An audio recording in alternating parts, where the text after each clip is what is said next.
y'all. I'm tired. I just woke up. It's 9:30 in the morning. I've never had to talk about a football game this early in my life. But I'm here, and so are you. Got about 400 people in chat already. Make sure you guys hit that like button, hit that subscribe button if you haven't done it already. Browns getting ready to receive the Vikings kickoff here in mere moments, so we'll get to see Dillon Gabriel operate the Browns offense in just a second here, which a lot of people are excited about. I have my concerns about a rookie quarterback going up against Brian Flores, but now the time for questions is over, and we'll start to get some answers coming soon.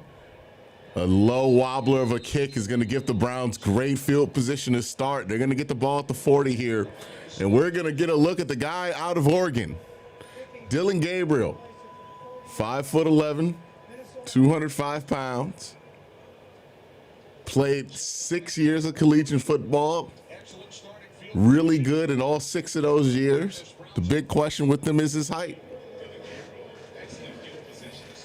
Browns get the ball at the 40 to start the game.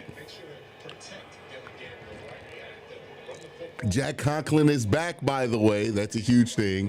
KT Levinston is out there at left tackle, not Cam Robinson, who's probably not going to start for a couple of weeks.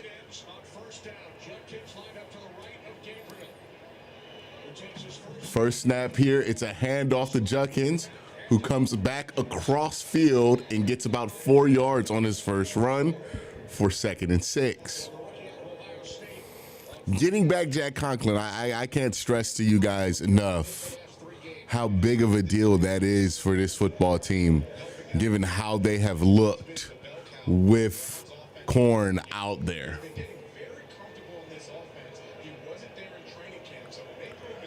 Is there a flag?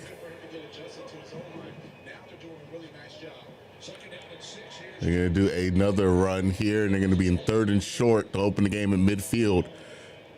I think the graphic is broken because it's been saying there's a flag. No.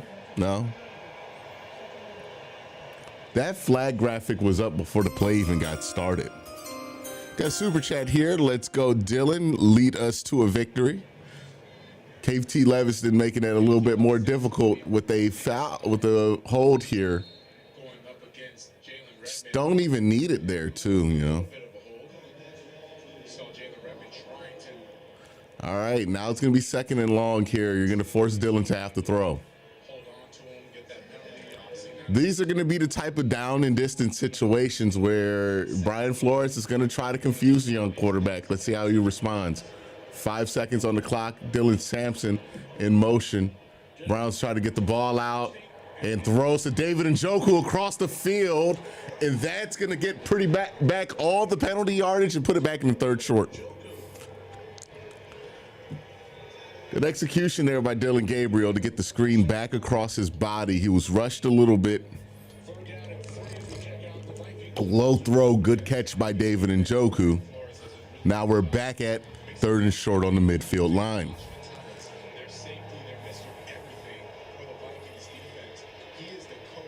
They got to get this play call in because they're still breaking the huddle at about 15 seconds. I mean, it's a heavy package here. 3rd and 3. They're going to try to run it. Nope. Play action here. Gabriel tosses, and he just misses over the middle. And they're going to send out the punt team.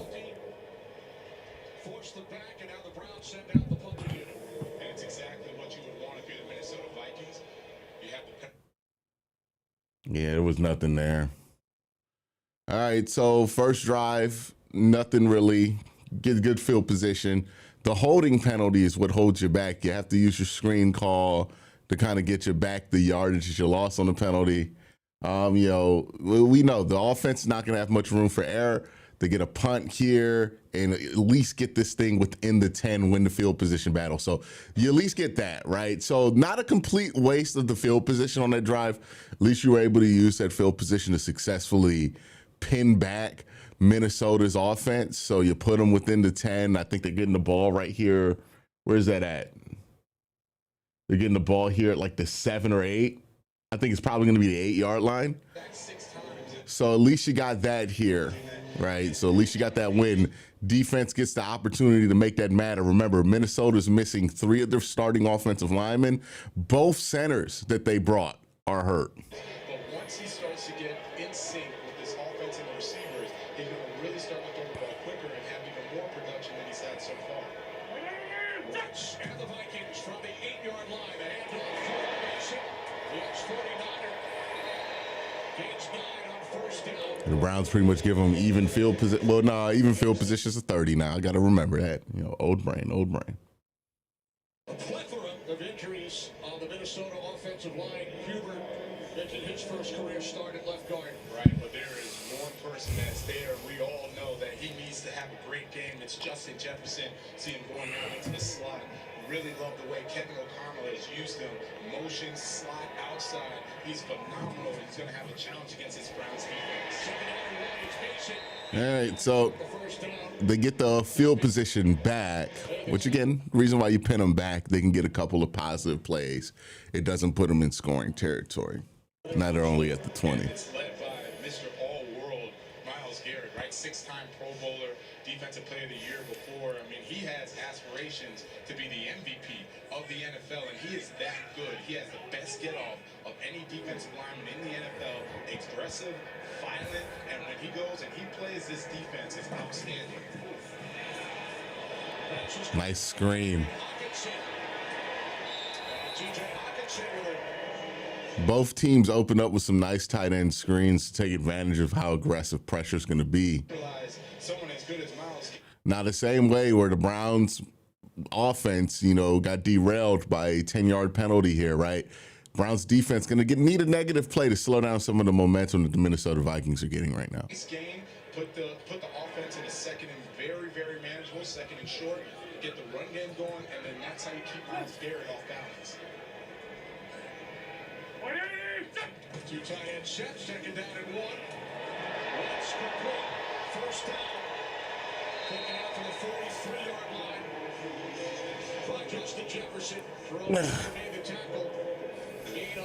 Kevin O'Connell doing a great job with the opening script here against the Browns defense. Wide receiver motions back into the running back position, has the dot back, and then boom, he's quick out to the outside, makes an easy completion, gets the first down, and that's how you get him. Yeah, they're not going to just straight up throw the ball unless they're put in a negative situation here. So if you're the Browns, you got to get them behind the sticks off schedule here. Vikings have gained at least 9 yards on 3 of their first 4 plays. Here's Wentz on first down, going deep for Jefferson. The Flags with great Newsom defending. Good coverage. Good coverage by Greg. Very nice coverage. Justin Jefferson one-on-one there on the island. It's a tough axe. Greg Newsom played it all the way, and what I really like is that as soon as he closes off Justin Jefferson, he looks back at the football. He doesn't panic. He goes into the body of Justin Jefferson. When you do that, it narrows that catching radius of Justin Jefferson. That's why he gets a pass breakup. Coming off a big game in Dublin last week, Mason returns at fullback. On second down with C.J. Ham leading the way, it's Mason. Oh, fumble. And I think the Browns are on top of it. Officials looking for the bottom of the pile.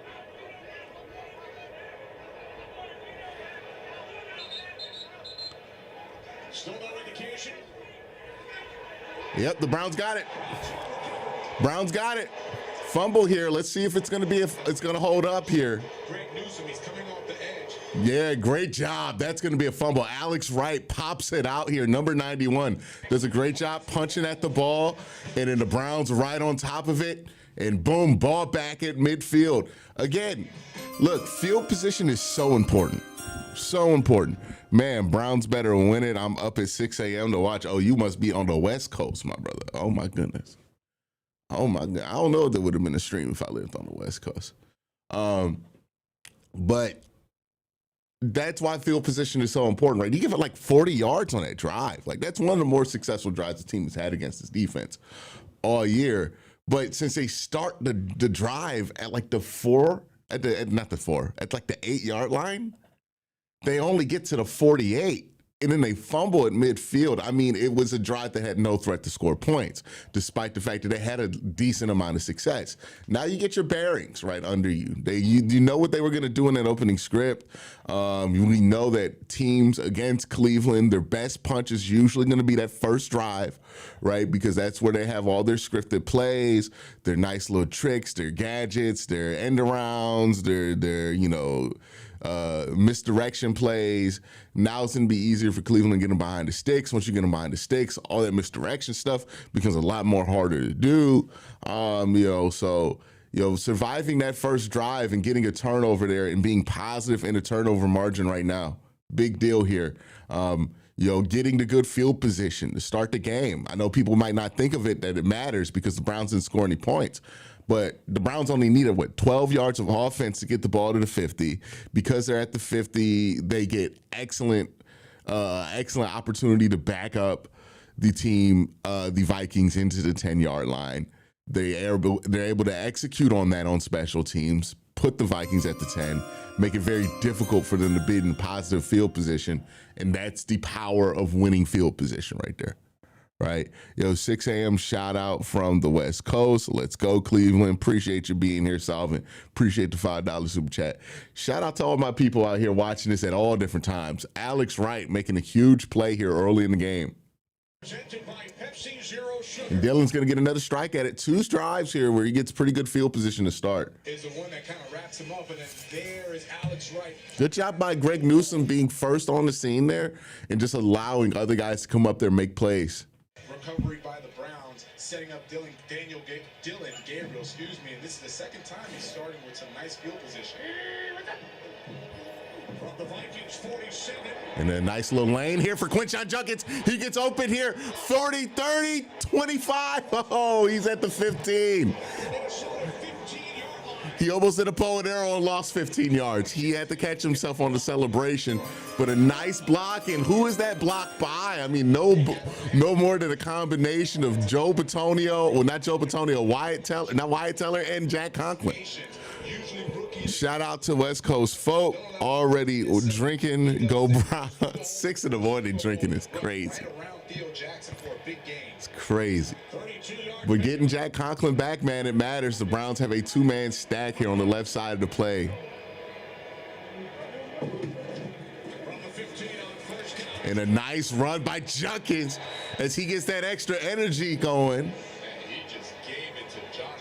Woo! Boy, he runs with power. Is that not? Okay. Look at the power that he finishes this run with. That wasn't a welcome to the NFL. That was a you are welcome to me moment for Quincy Junkins. That was a powerful finish to that run. 2nd and 2.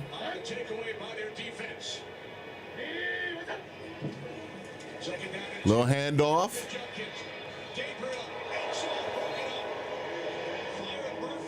That's the right decision there, I think. I got to look at it.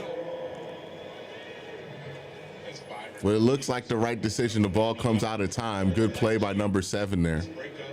I've been so impressed with the past 2 years, the way that he is really 3rd and 2. I imagine you're in go for it territory if you're Cleveland. Kevin O'Connell's going to be aware of that. I wouldn't be surprised if the Browns actually pull some trickery here. Oh, no, they're just going to score. Oh, man, I thought we had it. You look like they had the seal there, and Quincy was just going to be able to get the edge. I don't think Joel sits on that as much as he wanted to. But, boy, it looked like we had it. I think 55 did a good job blowing that back up, and then 58 did a good job backside chasing it. It looked like it was there from the start. All right, 4th and 1.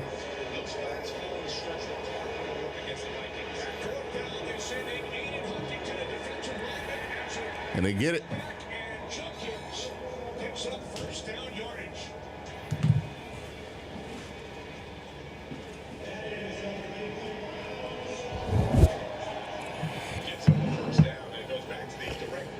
I mean, they just went power there up the middle. Ada Huntington. Quincy Junkins, he is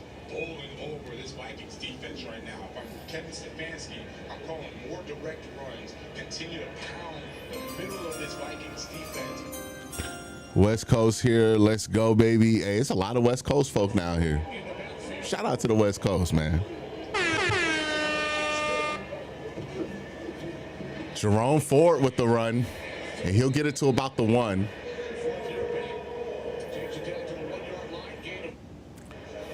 Honestly, Kenny, you go 4 straight runs here. There's no reason to do anything other than the exact same play, inside zone, dive play, leads inside, and continue to just pound the football. Jenkins returns. Yeah, the hammer. This is what you use here.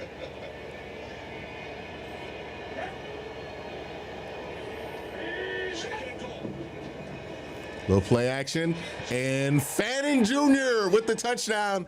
And Dylan Gabriel gets the easiest touchdown drive of his life. My man had to complete 1 pass on that drive, but it's his 2nd passing touchdown of the year, and it's to Harold Fanning Jr., and that'll put the Browns on the board.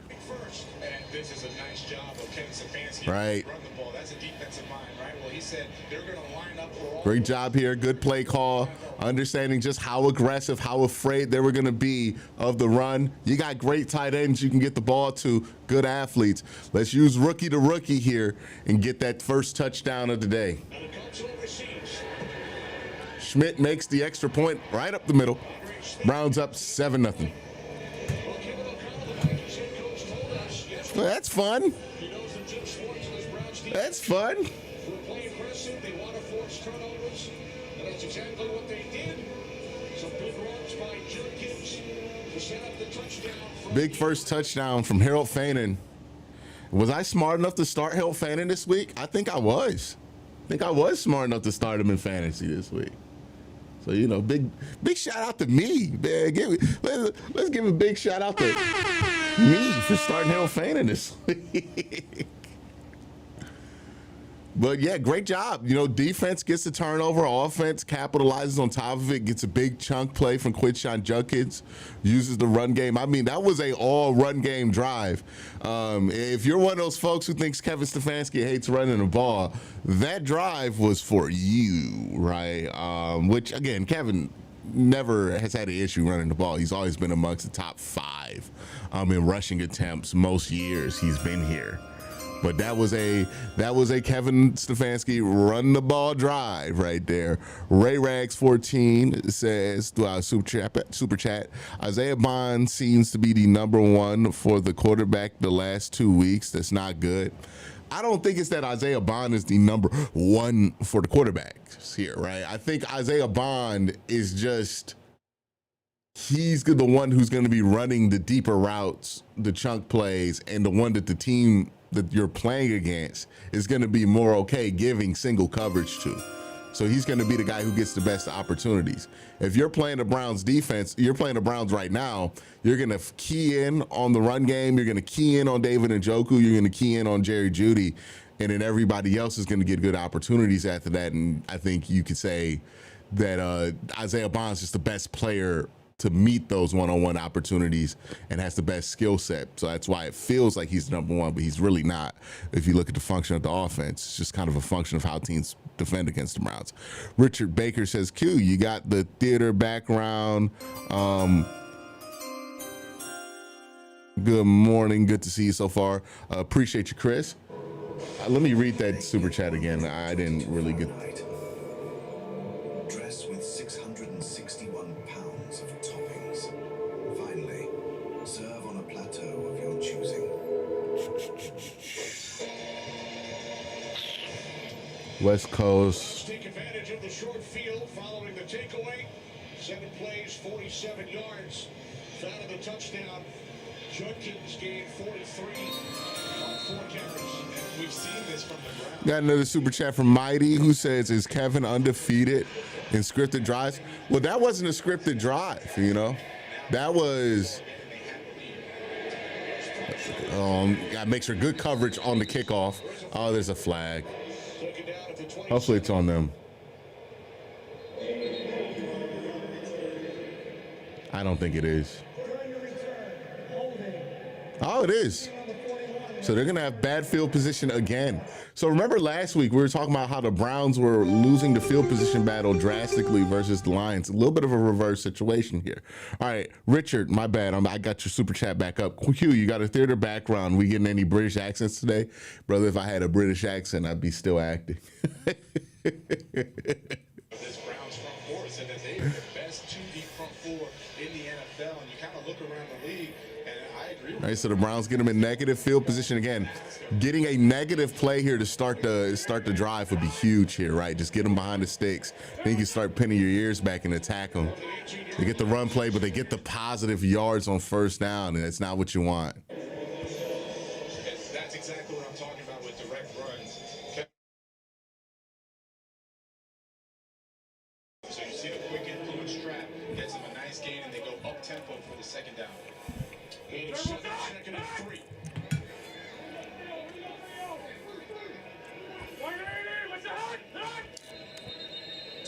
Another flag.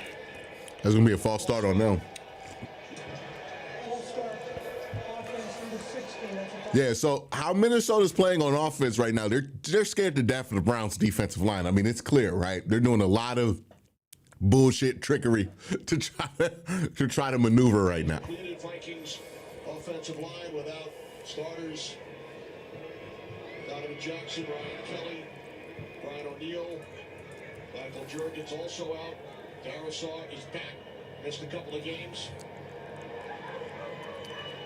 2nd down and 8. Yep, that's exactly what the Browns want right there. So 3rd and long. He makes the stop, wrapping up Scott after a short game. Now you force the Vikings to have to protect against this defensive line. For the Vikings, their 4th different starting offensive line. Now, I expect the Vikings to have a couple of answers to immediate pressures early in this game. I wouldn't be surprised if they actually call it like a screen here, expecting to get blown up. Figure out how to make it work. Communication is always going to be the key. Both sides talking about that being the point of emphasis. 3rd down and 7. Wentz throws and Jefferson for the Vikings first down out to the 36. 15-yard connection. And here's Justin Jefferson. He's going to be in the slot. And what you're going to see is the rub route from Jalen Naylor. And what you love is that he's clearing out the space. Right? Yeah. That's the way that That's just a good job. Really love the way he dials up these offenses. That's the way to make sure that there's no safety help, right? The safety has to help the immediate guy, Jalen Naylor, and then Justin Jefferson gets to the outside, gets that easy completion for a first down. Naylor in motion from the 36, fade to Scott. All right, 2nd and 10. If Dylan is the franchise QB, will you get a lay or something or plastic trees in the background? Probably not. But I'd be a marketably and much more happy person on a daily basis if we had a franchise quarterback. We're so far away from figuring that out right now, and I don't want to put that on the young guy. But yeah, if the Browns hit on anybody to be the franchise quarterback, I'll smile a lot more often. I think you would too. My God, Miles just got incredible get off. So again, kind of what I talked about earlier on the first 3rd and 7 here, right? I expect the Vikings early in this game to have some answers for some quick pressure for the Cleveland Browns. They're going to expect it. They're going to anticipate. They're going to have some answers here. Once the Browns take those answers away, what do they pivot to is a big question. Kevin O'Connell's a really good offensive mind. He's going to have some answers early on. I expect him to do a good job with that. This is what you do after that. It's called a dig route, 18-yard in routes, where he has made so much money off his that route. Wentz on first down is a flag, far side of the field. What's that flag?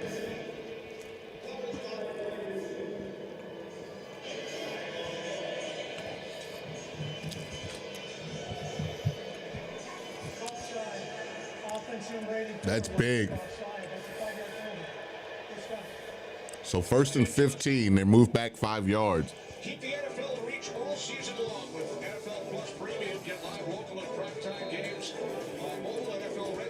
With the rare offensive offsides. We got 1,200 people in chat. Make sure you hit that like button. Great to be here today from Tottenham Hotspur Stadium in North London, 10 miles northeast of Buckingham Palace. First down and 15. All right. 2nd and 10. So they're still behind the sticks. Gain of 5. 2nd and 10 upcoming. Vikings, the first team in NFL history to play consecutive international games in different cities. Lost to the Steelers in Dublin, Ireland last Sunday. They sent 37,000 pounds of equipment on a ship to Dublin in July. Why Denzel Ward not mirroring Jefferson? Well, he might be. It's just, hold on. Play action boot. So Kevin O'Connell doing a really good job. You know, I always talk about this. The good offensive coordinators you play really know how to isolate Greg Newsome and get him moving left to right, right? That's what they do here. They isolate Greg Newsome, motion out, and then get him moving left to right where he's not very good. So great scheming by Minnesota here. They're moving down the field, and now they're going to be in scoring range. And kind of to answer the question of like, hey, why are they not mirroring Justin Jefferson with Denzel Ward? What are they doing, like a little trick play? Oh, shit. It worked. All right. Well, we're going to have to score more than 7 to win. And they got that ball, what, at the 20? So good, bad field position for them. They scored there. That's impressive for them. That Cam Akers is at the quarterback spot. It was too late. Look who's at the quarterback position right now. Cam Akers, he gets it, and they snap it quickly, fake the run. And again, Kevin O'Connell's gonna have some answers for this, right? He's a really good coach. Hawkinson at that tight end spot, and Josh Oliver is the one that gets the receiver. We got to respond with our own answers on offense. 7-7. Adds the extra point.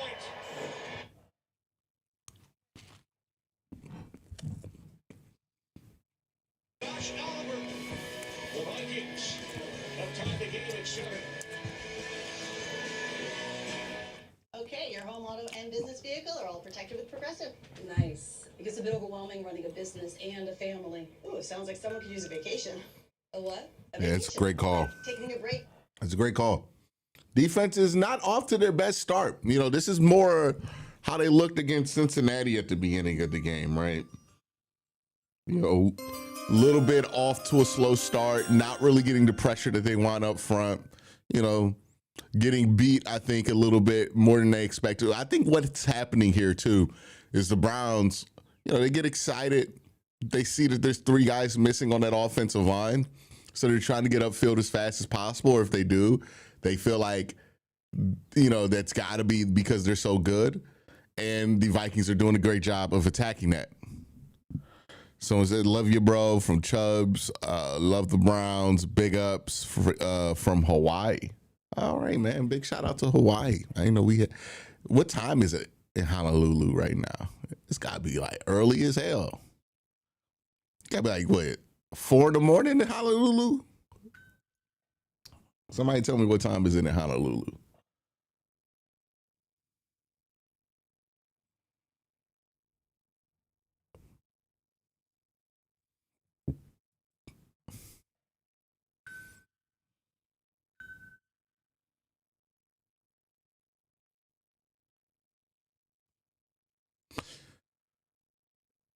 Every time like the offense, an offense scores, we act like it's like the breakdown of the Browns defense too. Like, oh my God, the Browns defense will never recover from giving up a touchdown. But it's like, hey man, they're I understand they look dominant so often that when they do give up a touchdown, it freaks us out. But you know, it's a normal thing for a defense to give up 1 touchdown in a game. If they give up 4 of them or 5 of them, then freak out. But 1, man, they were going to give up 1 touchdown in this game.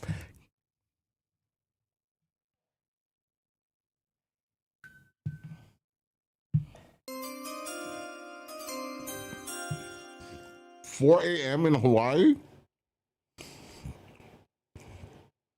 Whoo! That's tough.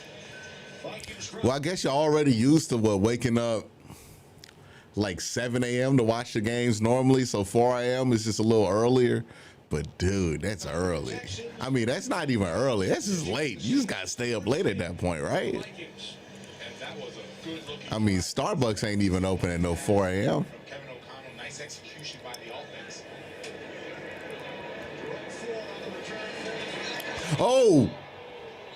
Oh, Jerome had an alley there. I thought he was gonna go for a second. You see the running back in the dot position. It's wildcat, right? There's no quarterback back there. Instead, Kevin O'Connell taking full advantage of that aggressive Browns defense. Cam Akers faking like he was going to run a toss play and throws a beautiful pass to Josh Oliver for the touchdown. There's Carson Wentz. He told us the big plays will come. We just got to make them. That was one of the big plays. It came and they made it. Right, he said we have to be patient against this Browns defense. Jenkins, first down, not much. Jackson made the stop. Yeah, I'm really interested to see the interior. 2nd and 10 here. Defense. How are they going to handle stopping the run? That inside run game was really working for the Browns. If they have that, they can just stay patient, continue to pound the rock. So I noticed that they're starting to rotate some of those defensive tackles in there and see if they can stop the run. Harrison Smith, the 6-time Pro Bowler on the field for the Vikings. Pass is caught by Sampson. Dylan Sampson back in. Across the 40. Dylan Sampson, the rookie out of Tennessee, who caught the first touchdown pass in Dylan Gabriel's career in Baltimore. Browns get that to about 3rd and 5. Connected with another rookie, Harold Fannett, in the end zone here today. These rookies have been extremely productive for the Browns. If you're a Browns fans, get excited about the rookies that you have because they're going to only get 3rd and 4, actually. right now, being really productive, especially on the offensive side. 3rd down and 4. Gabriel complete. And that's a first down. I think the stretch. He reaches across. Good job. Fannett picks up a Browns first down. And he is one of the rookies that we're talking about being productive.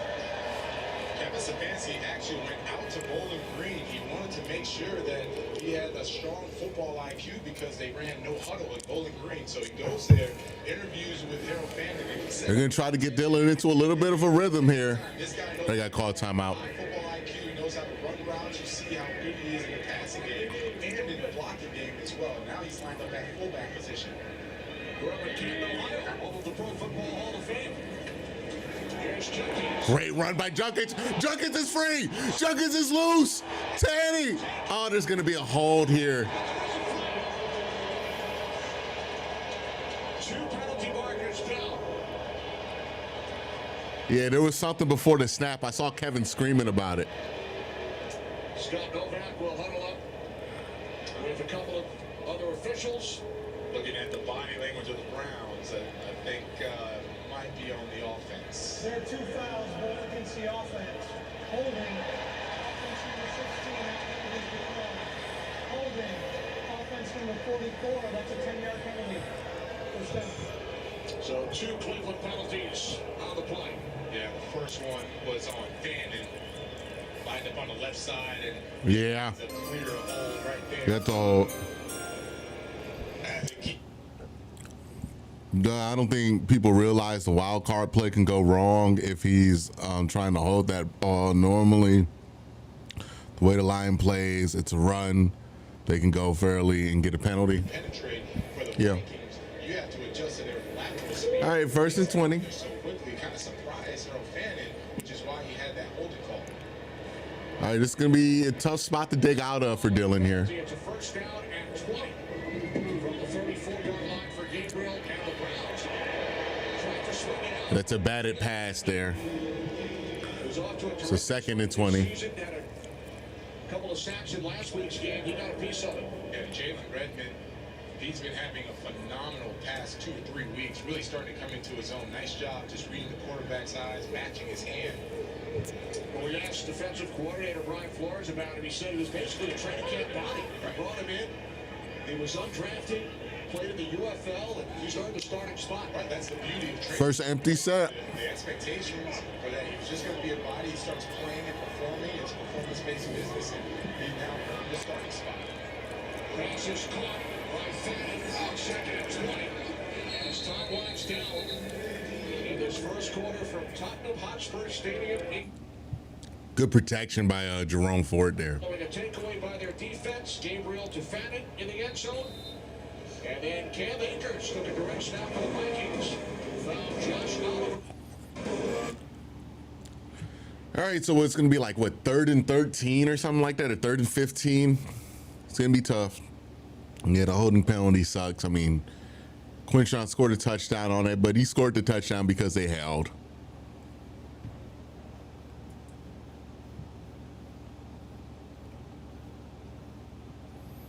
Yeah, somebody said you're gonna have to go down the field at some point. That makes, yeah. Right now it's probably not the point you want to go downfield unless they give you something that's like open. But yeah, you're gonna need to go downfield at some point.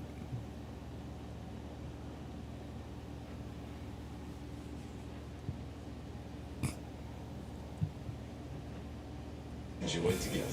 Official spirit of U.S. soccer. I mean, in general, right? One thing we haven't been able to see from Dylan Gabriel is the deep ball throughout preseason or training camp. Well, not training camp. We saw him in training camp, but that don't really matter as much. Preseason, you didn't really get to see him throw any deep balls in live action. You know, you want to see what that looks like, because that's one of the big question marks about him. Some people think that he has a tremendous arm and that that's not going to be anywhere close to a problem. Some people feel like that's going to be an issue because of his size. You know, that's something that you're going to have to answer when he's out there. Fine.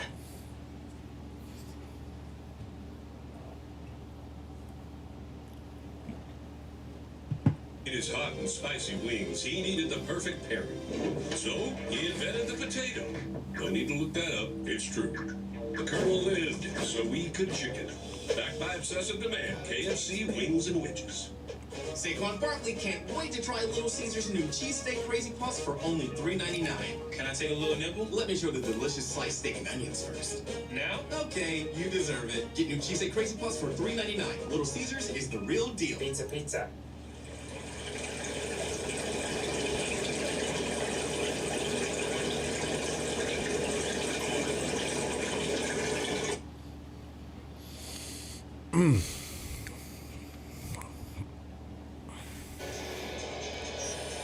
Welcome back to the NFL London Games, presented by NetApp. As we get set for the second quarter, look at the numbers over the first 15 minutes. I'm looking at the rush yards, Vikings, Browns, the Browns 2-1. And that's really... All right, so 3rd and 15.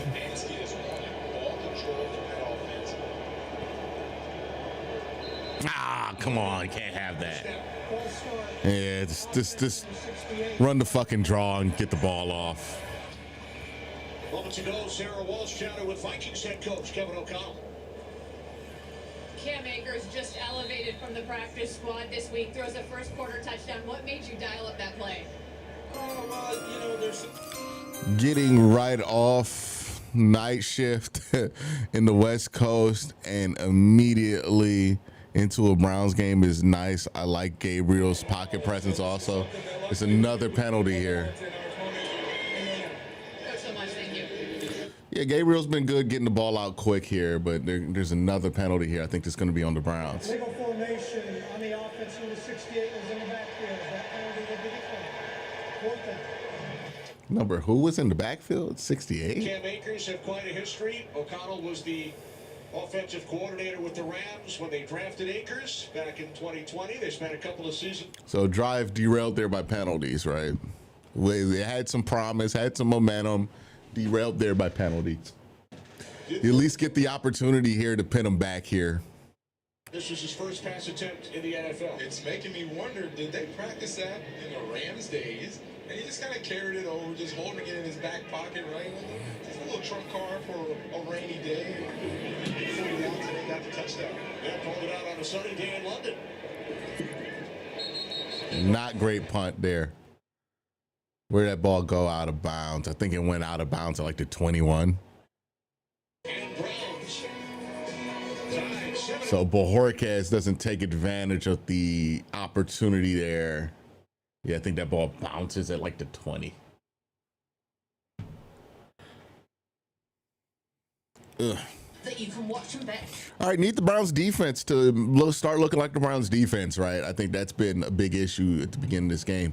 Just haven't gotten to push. Even the drive where they got the Vikings off the field, I think the Vikings got like 40 yards of offense here. So Vikings just getting the ball. Well, Vikings is getting too much offense here for the Browns in the early liking of this game. What about?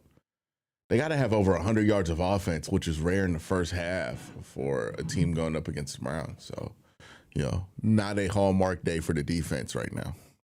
I'll be right back, y'all.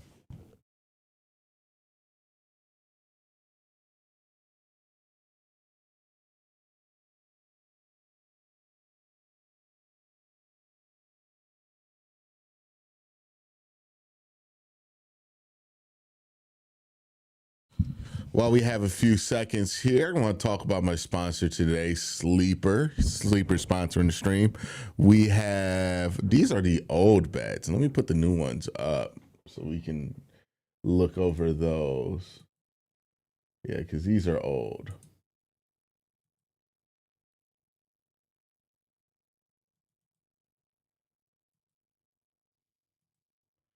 All right, so we got Carson Wentz throwing an interception. I think that's going to happen. Dylan Gabriel over 200 passing yards. We'll see what happens there. Quincy Judkins over 14 receiving yards. And Jordan Mason under 17 and a half attempts. So we'll see what happens. But those are going to be the contest slip that we're going to be tracking as the day goes on. Want to join Sleeper? You can get $100% match on up to $100 right now when you use promo code Worst Take. Also, they're doing a $20 bonus right now where you just get $20 when you sign up. No deposit required. So make sure you join Sleeper and use promo code Worst Take. All right, we're back here. Wide left, wide right, slot, and then tighten the backfield. So the wide left, wide right, that really means that he was at the edge of his seat. He used to just predominantly play that, and when Jordan Addison was hurt early in the season, he was kind of stuck there because they just weren't allowed to be able to motion him because they didn't have other receivers that were as versatile as Jordan Addison. So now that Jordan Addison came back, they're able to move Justin Jefferson around a lot more, and they're finding these one-on-one matchups. There's Naylor, took the handoff for Wentz. And picks up the Vikings first. Yeah, they're doing a lot of reverse. To the 36-yard line, gain of 15. A lot of misdirection stuff that's being successful right now. And we're going to walk Another end around here by Naylor. left to right.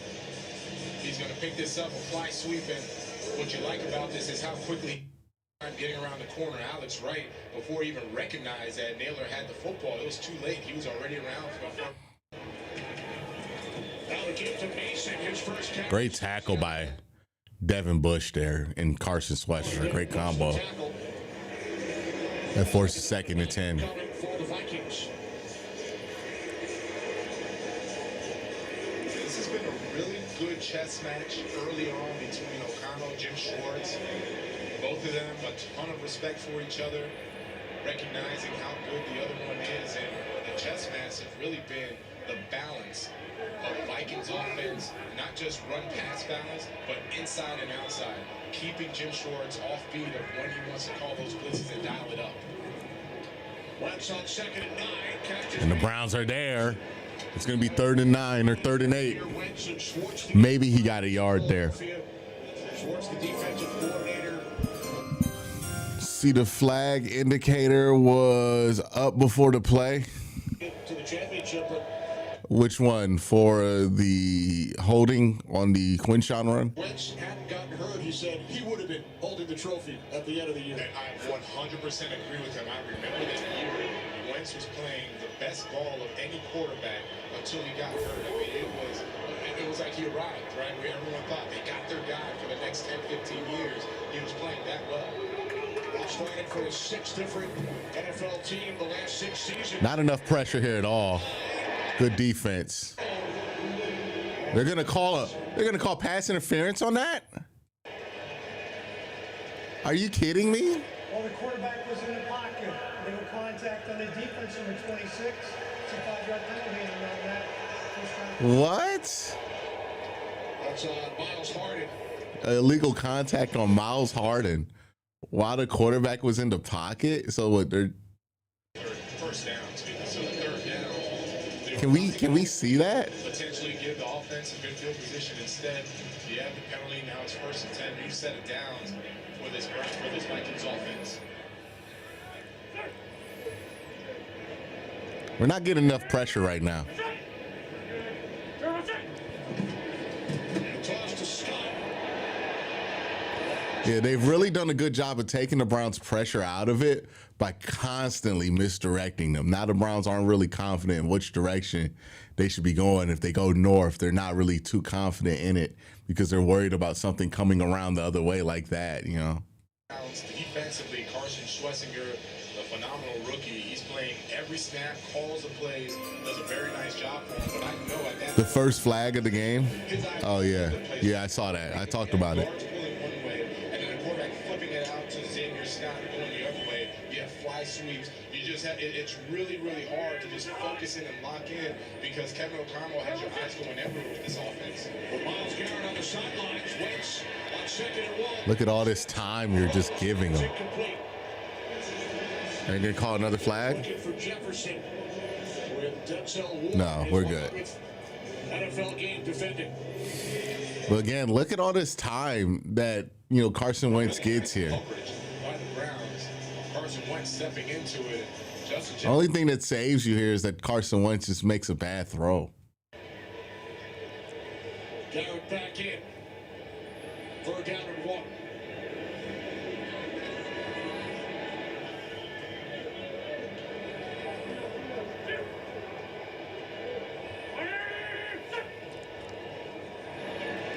Good stop. That's huge. nice job, defense. There we go. That's what you like to see out the Browns defense. That's more like it. Still not happy with what I've seen out these guys. It was too easy to diagnose. You're going to watch Carson Wentz, an easy flip. Look how quickly Little that flip defense here. is full. And then the Browns, I think Isaiah McGuire does an excellent job of just blowing that shit up right there. And that's important too because it pushes it to a 4th and 3. So I don't even think Kevin's going to go for it. Yep. Misdirection has been the nemesis for years. Well, it's only allowed to work when you're not getting negative plays up front, right? Like that's when that's allowed to work. At the 10-yard line. All right, now Dylan's going to have to dig himself out of bad field starting position. You know, we saw Carson Wentz and the Minnesota offense be able to do that successfully on their first scoring drive of the game. Dylan's first scoring drive of the game, he got on the 50, right? Only really had to throw the ball once, and that was the touchdown.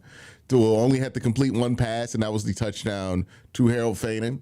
So, you know, we get to see him get some work in.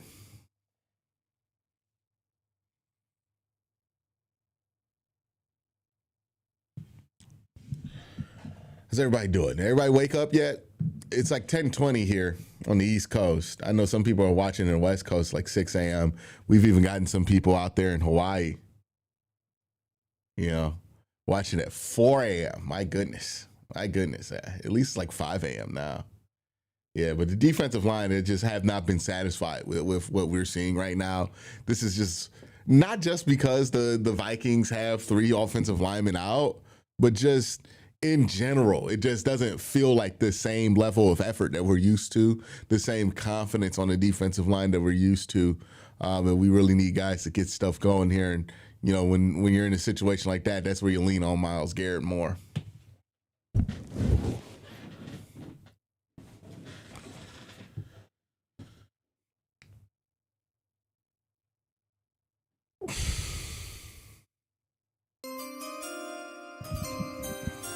I'm not sure. We'll see it this week, but I'm really like to see DG try to throw downfield just to see how he is with them. Yeah, I mean, again, you want to take the throw downfield when it matters, and when it's there, right? You don't want to just, you know, have him throw out there like it's the Dr. Pepper throw the ball challenge or some shit like that. But yeah, you want him to take that throw when it matters. And the question is, do they think that that throw's there for Dylan? You know, I imagine if they're putting him in, they have to think that throw's there for him. And to be fair to Dylan, right, like you look at his college career would indicate that that throw is there for him, unlike with DTR where that throw was never there for him throughout his college career. Seasons. And Isaiah Rodgers with both defensive touchdowns in the same game a couple of weeks ago against the Bengals. Those interceptions, you got to give a lot of credit to both Brian Flores and his concepts, his schemes, but really the players. Every week he mentions fundamentals greater than scheme, and those players have bought into the fundamentals, reading their keys, keeping an eye discipline. Because of that, they're getting all these turnovers. The big plays come when their fundamentals are sound. Rookie Dylan Gabriel and the Browns start from the 11. Quick out defeated. All right, they get 5 yards on first down. With the Browns touchdown earlier. And it gets up a little gingerly in there. There's Brian Flores, who has really done a phenomenal job. Really enjoyed talking with him, right? We actually started off the conversation about traveling. He loves to travel. You see the defensive ranks, and it goes back to the fundamentals I mentioned, but really enjoyed talking with him about his trip to Florence. He enjoyed that. Every year he goes traveling with his family. They have a great time, and I can see it takes a little bit off of him mentally, and then they get right back into it when the season starts. Yeah, we talked about the mobility of Dylan Gabriel, and I know some people brought up that he had some nice runs against Ohio State. A little bit different in the NFL, right? To do design quarterback run. They do a design quarterback run here with the Browns. I mean, him picking it up here is the right option. It's just that edge defender is just so much more athletic in the NFL, right? In the pass pressure where he gets a sack, and there's Flores 9-1 with the And quarterbacks. expect Brian Flores to throw his most potent, nasty sim pressure at Dylan right now. That's us, the head coach of Miami and defensive coordinator of Minnesota. Gabriel steps up. Oh, he almost gets the first down. About 2 yards shy of the marker by Harrison Smith, working his way back into this. But he gets room for the punt team. Missed some time during training camp and preseason. All right. So I like both sides of the football here. Dylan Good job not panicking, not throwing into like a triple coverage, taking what's there, running. Again, maybe in college he's able to get that first down there, but in the NFL, they're just so much faster. The closing speed just happens so much faster there. his body adjusted. I mean, you can't just go from 0 to 100, right? And Brian Flores, Kevin O'Connell. Well, at least you get the room to get off a punt, and it looks like he got off a decent one. Terrific kick taken by Price back at the 23. And a good punt coverage. Once again with Scott Novak. What's the penalty? It's on Minnesota. During the return, holding, receiving team number 13. All right, so they'll start the ball at the 20. First down. Timeout. So 58-yard punt and Unlike last week, the Browns are winning the field position battle. Pretty handedly, right? They're winning the field position battle. It's another game where it's tied, but one team's winning the battle, the other team's not. You know, there's not the imbalance of last week where you got the Lions winning the field position battle at home, and the Lions are just a better team than the Browns, right? So it's not going to yield the same results, but a similar sequence of events happening here.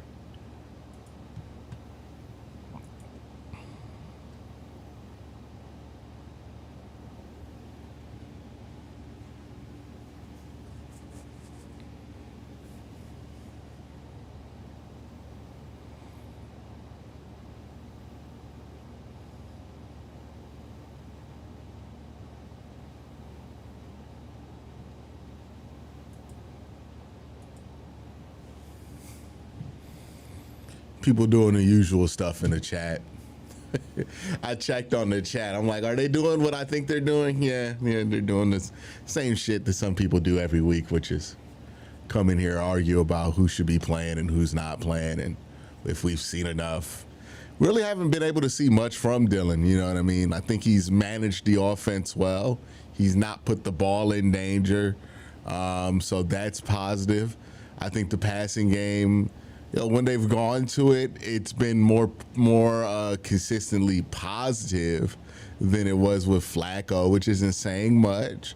But also, we haven't really gone to the passing game that much in this game. You know what I mean? Like, it's been a lot different. The Browns also, like, the penalties have gotten in their way, I think, this week more than any other week. Brendan Cruz says, how's Kevin's offensive guru and has no creativity? I thought he showed some creativity on that first drive to screen to Njoku to get the Browns back into a 3rd and short. But yeah, I think I agree with you. I think he could stand to be more creative with his approach to the offense this year.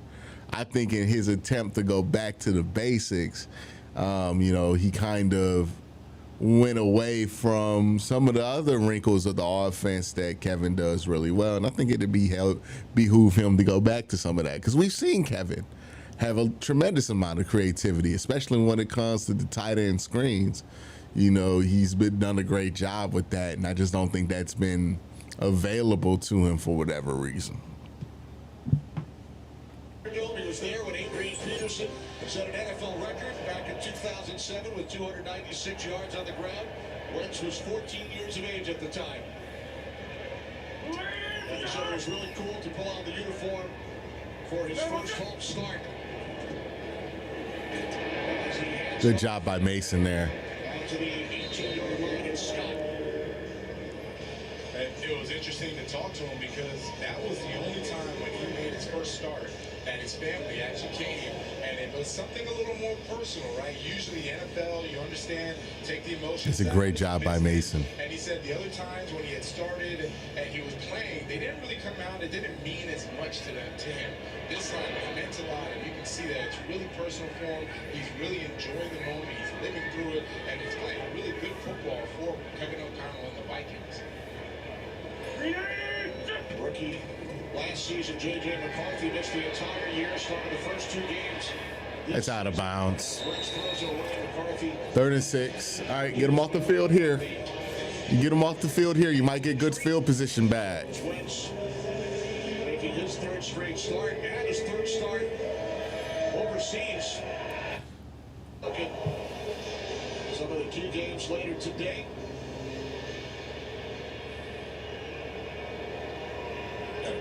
Great turnout here today. Vikings fans, I really saw a bunch of jerseys, but right now, still more of the Vikings fans here. I see a nice blend of purple, and the Browns fans showed up as well. It's been a nice turnout. It's been a great game so far. Now, jerseys of just about every NFL team. Penalty marker on 3rd down. Oh, that's got to be a block in the back, right?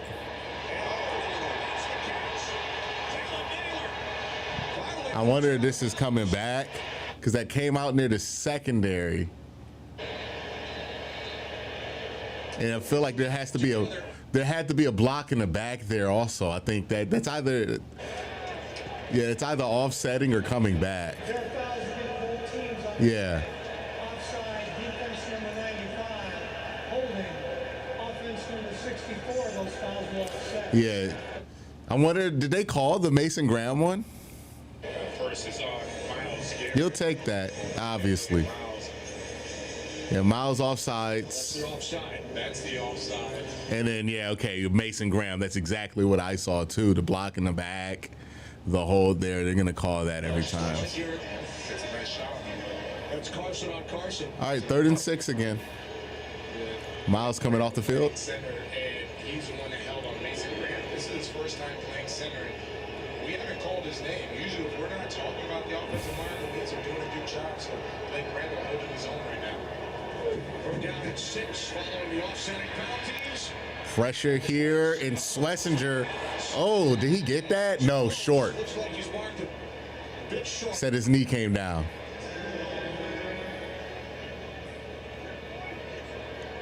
I'd be shocked if Kevin O'Connell goes for it. Backed up. And here comes the punting team. Sends out Ryan Wright. I didn't know Carson Wentz had it in him. He had a nice little spin move. Yeah, he spun out of a tackle from Schlesinger. Great job there by him. But they're going to punt it here. So crisis averted. because of the block in the back, which allowed that play to happen. So fair enough. See what kind of punt the Browns get here. Gage's first attempt to return. He's going to cut back across field and have a really exciting 5-yard return.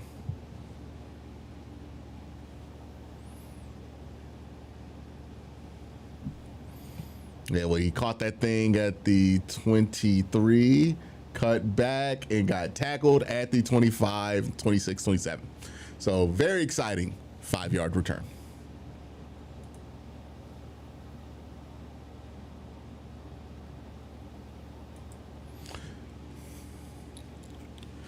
Now this game is settling into exactly what we thought it was going to be, right? Early on, both teams answered each other's score. We're like, oh, it's going to be high scoring. But now this game is settling into what we think it's going to be, which is a low scoring affair. Sets the standard for that defense. Browns got to get these penalties under their belt, under control. That's really been killing them. A little end around here to Jamar. Who is that, Jamari? Malachi Corley. Welcome back to the NFL, Malachi Corley. With a little end around here. There's some creativity. There you go. And on the active roster for Kevin Stefanski and Corley gained 11.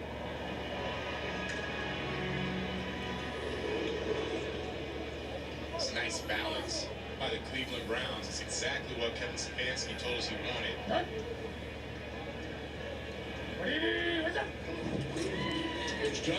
Good run. Oh, he had space. Oh, if he would have got free from the first level there, your space. They've passed the ball 65% of the time. That's the highest in the NFL, but much different story here today. Yeah, we're protecting the quarterback. 2nd and 7. Joe Flacco, 18-year veteran. You can put more on his plate. It's not that Dylan doesn't know the offense. It's that it's about processing. When you're in the game, it's easy in practice. You know, the defense's scout team, they're supposed to let the guys catch the football. No one's going to touch you. Here, both are live. You got to make sure. 2nd and 7. Josh Cribbs ruined returners for us forever. Maybe. Yeah, I mean, pressure immediately through there, and then he slips on the top of his drop. It's always going to be a dangerous combination here. So they do the play action. KT Levinson just gets beat here, just inside. He just makes the wrong read on the protection. And then look at his foot slips here at the top of his drop, and it's unfortunate. There was stuff there for him to get.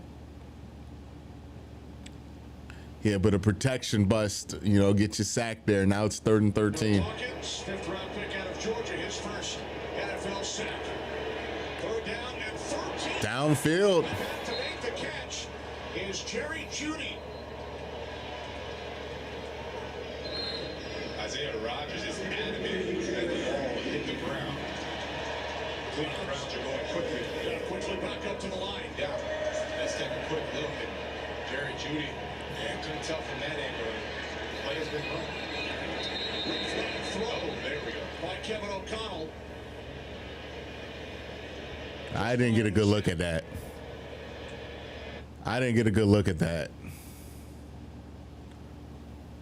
If they're challenging it, they. Made by Jeudy. This order is challenging the ruling on the field of a completed catch. Timeout. Yeah, let's see. This is going to be a better look here. Jerry Jeudy looks like he gets his arms underneath. No, Oh, that is. that's not a catch. Yeah, he didn't catch that. He dropped that.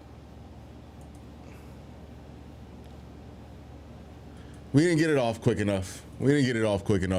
They buzzed down before the snap for the challenge. Well, not buzzed down, but he threw the flag before the snap. They wanted to give him it if he was late. But yeah, he didn't catch that. Look at the punt here. Someone said the ball was thrown too low. Are you kidding me? No, that was a perfectly thrown ball. You know, Some people are just exposing themselves, right? Like, you don't have to do this. But yeah, no, that was a well thrown ball. Jerry Jeudy just has to come up with that. That's a throw you expect Jerry. That's a pass that if, again, replace the quarterback with your guy. If your guy threw that pass, would you be complaining about the throw, or would you be complaining about the wide receiver not catching it? Something tells me that if, you know, for some of the people complaining about the throw here, if Shedeur threw that pass, you would see all of a sudden that the wide receiver maybe should have caught that one, right? So, yeah, I mean, that's not a bad throw. It's a perfectly acceptable throw for where that ball was. It's up to Jerry Jeudy to catch that, right? You expect your number one wide receiver, your Pro Bowl wide receiver, to make a catch like that. That's not a crazy expectation there, y'all. Nah, Judy's just not been good these last couple of weeks. I give him time. It's a long season. I think Jerry will have some bounce back games sooner than later, right? What happened to Jerry's hands? Hands of snow. I mean, Jerry's always had a streak of inconsistency with his ability to catch the football. We saw this last year, right? Early last year, Jerry Jeudy was not as consistent catching the ball as we would have liked. We were distracted by all the Deshaun Watson stuff going on early in the season last year, but that was a thing with Jerry last year, right? So yeah, this is just a part of him, right? He's gonna have these times where he's not catching the ball consistently and it's pissing you off, but he's also capable of making big plays. I think he'll get back to doing that as the season goes on, you know. Missed opportunity, bites us, catch it. Yeah, he's got to catch it though, no doubt. That's a catchable football. That's a catchable football.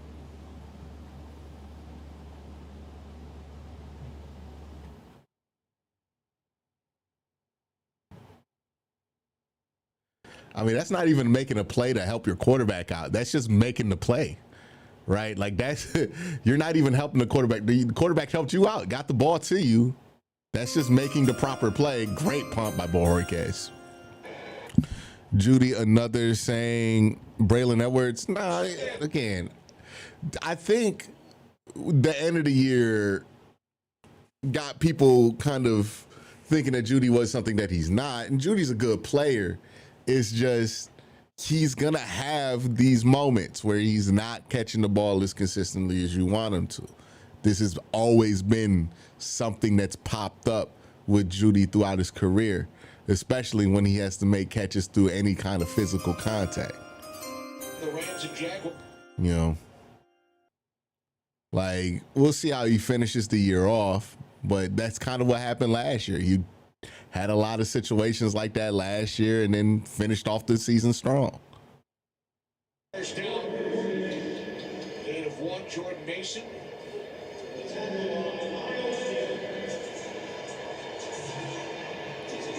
There's Myles Garrett. We haven't called his name much, and it's going against TJ Hawkinson. That's always going to be a win for Myles Garrett. He almost looks at that. 2nd and 9. You got a tight end blocking me? Are you kidding me? I'm a 6-time Pro Bowler.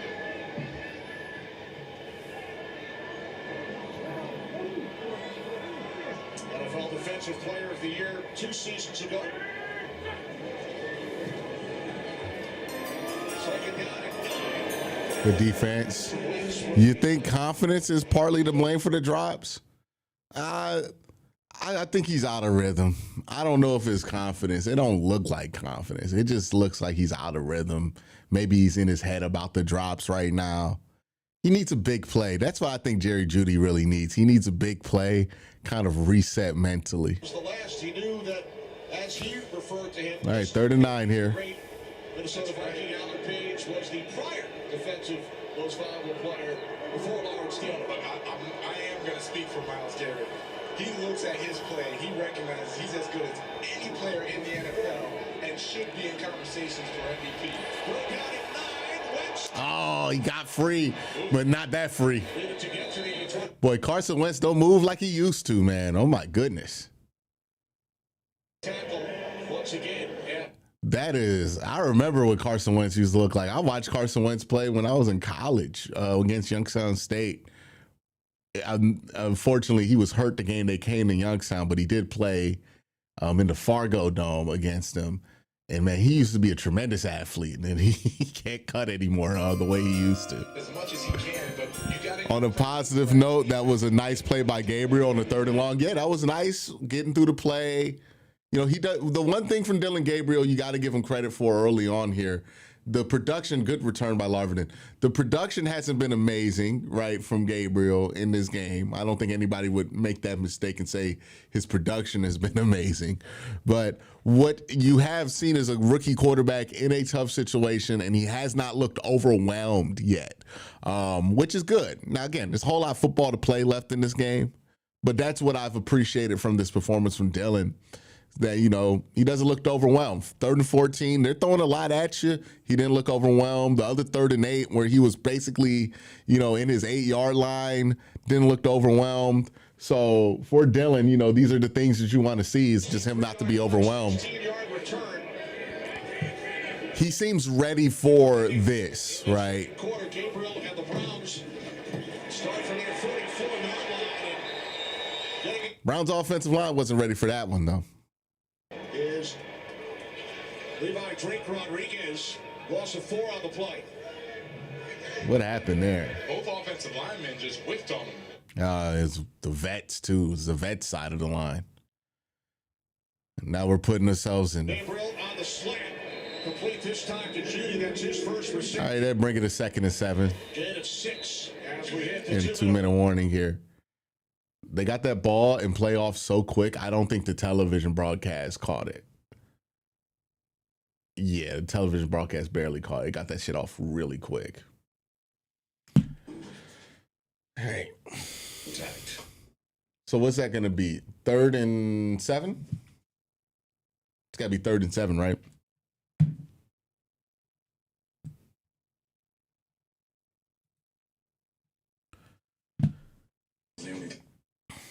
Yeah, so early on this game, you've seen that. Browns in their 2 minutes. Now, no matter who's been playing quarterback, whether it's Joe or it's Dylan, we've seen the best stuff from the Browns offense this year in the 2-minute situation, right? Like, that's been consistently, even in the preseason, where you've seen the best of the Browns offense. So we're going to get into a 2-minute situation here. Hopefully we get to see Dylan rip it, because, you know, I don't know if he needs to rip it all the way downfield, but just, you know, be able to get a 3rd and 7 here would be huge. Would be huge. Getting a 3rd and 7 here would be big. Give me 1 second here. I'm going to grab something.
Sandwich partner of the NFL.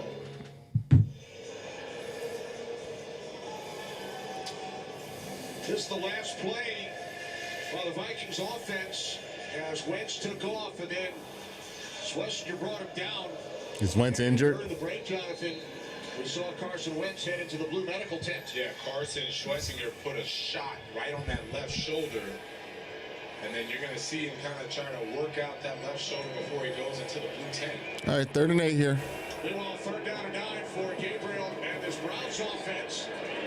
This is caught by Bond. I wonder if you go for that. First down. That was a good look. Yeah, they're going to go for this. Needed 9, gained 8, and now on 4th down, the Browns will leave the offense on the field. going to run a play or try to draw this Vikings defense offside. They run a play, and it's Jerome Ford And they get him. with the push. Picks up with Browns first. It's an aggressive Good play. job by one of the offensive linemen to push him across because it wasn't there initially. The offensive line and the running back that they were going to get that yard. All right, we got 3 timeouts here. Plenty of time. Plenty of time. Vikings deferred at the start of the game, so they will get the Oh, almost intercepted there. as the pass is nearly picked off by Josh Metellus. There's the smartest player on the defense, Josh Metellus, one-on-one versus Yeah. David Njoku. Just a little behind there from David. Max Brosmer warming up. I don't know if that's good or bad for the Browns, but Brosmer, I feel like, played really well in the preseason at least. In practice, yeah, they'll let you catch that. In the game, not so much, and you got to be really tight, really accurate with the ball placement when you throw. Metellus like a coach on the field for the Vikings. Second down and 10. Gabriel. Good screen. There's going to be a lot of room here. Field, first down. And driven out of bounds. Plenty of time. Plenty of time. In limited plays, I've been impressed with the catches Bond has made. Yeah, Bond has made some very impressive catches. Looking to put up some points. Prior to halftime, there is the Vikings backup quarterback, the rookie Max Brosmer. Wentz, we are told, the shoulder issue, his return is questionable. J.J. McCarthy, inactive today. They waived Desmond Ridder yesterday, so Brosmer is the only other active quarterback on the roster. From the 38, on first down, Gabriel dumps it off, it's Ford. We got timeouts. We can use them. 4-yard line. We don't need to right now, really. We could wait. Yeah, we could wait. Coming up, the Lexus halftime show, first half recap, and a Ray concert. It's all coming up. Lexus halftime, second down and 6. Gabriel's pass to the sidelines. All right, 3rd and 6. Stops at 35 seconds. Browns still have all 3 timeouts. A 3rd down and 6 upcoming. I thought that Brian Flores would be a little more aggressive versus Ball at the 35 right now. and he really hasn't been. The front 4 has been rushing. They've been dropping back, playing, switching between man and zone. And I don't know if it's just that he's saying, look, we're going to stay conservative going into the half. But I would expect him to really. What do they run here? Now you see everyone up on the line of scrimmage. What are they running here? Nope. 3rd down and 6. Gabriel to the outside. Nice throw to Judy, and that's going to be a first down. Call timeout now. Call timeout. You got the timeout. Call the timeout. And the Browns Yeah, get their first you got it. You got 2 of them. You got 3 of them. Gabriel to Judy. Good job. Great execution there. Pressure. 5 guys came. There were 5 guys rushing. They got no pressure. Good catch. Was able to just sit there, wait for Jerry. No pressure. You had him on the whip route. You knew you had him in man coverage. Way to just know where you're supposed to be there with your eyes. FBS quarterback, 4 touchdowns, right? He had the most, period. He played 6 seasons in college, so he's got an old soul, as Kevin Stefanski would say. But this guy can sling it. Run passing touchdowns plus rushing scores 189. That's correct. He played 6 seasons at 3 different colleges, 63 starts. It's been an unorthodox journey, growing up in Hawaii, then You got the middle of the field available. different regions of the country. He said I played through the COVID pandemic and the beginning of the NIL era, and now making his first NFL start. Oh, great catch by David. Call timeout. By Njoku. Great throw. The Vikings take Great throw. What a catch and what a throw. He put it only where it That's a corner route on bench, right? So they run a bench concept, out route underneath. David Njoku's going to run the corner. The safety bites down on the out. And look, we've been needing somebody to hit that corner route all year because they've been just biting down on the out all season. Great throw by Dylan. Opposite hash to that corner route, right? Like, good throw. Good throw. Back to the defense and everything. All right, now you're thinking you could score here. 26 seconds, 23 seconds. You still got a timeout here. You still can use the middle of the field if you want to. So when I say he can sling it, he is not afraid to start putting those balls exactly where he put it for David Njoku. And Minnesota. Timeout taken by the Vikings, their first. finished third in Heisman balloting behind Travis Hunter and Ashton Genty. He broke. It's been a nice drive from the rookie quarterback. You got to finish it though, right? Got to finish this in points, either field goal or touchdown. You know, but it's been a nice drive so far. And as we mentioned, he spent a couple of years at Oklahoma. How about all of the former Sooners starting at quarterback today around the league? And all of them, you take a look across the board, most of them playing well.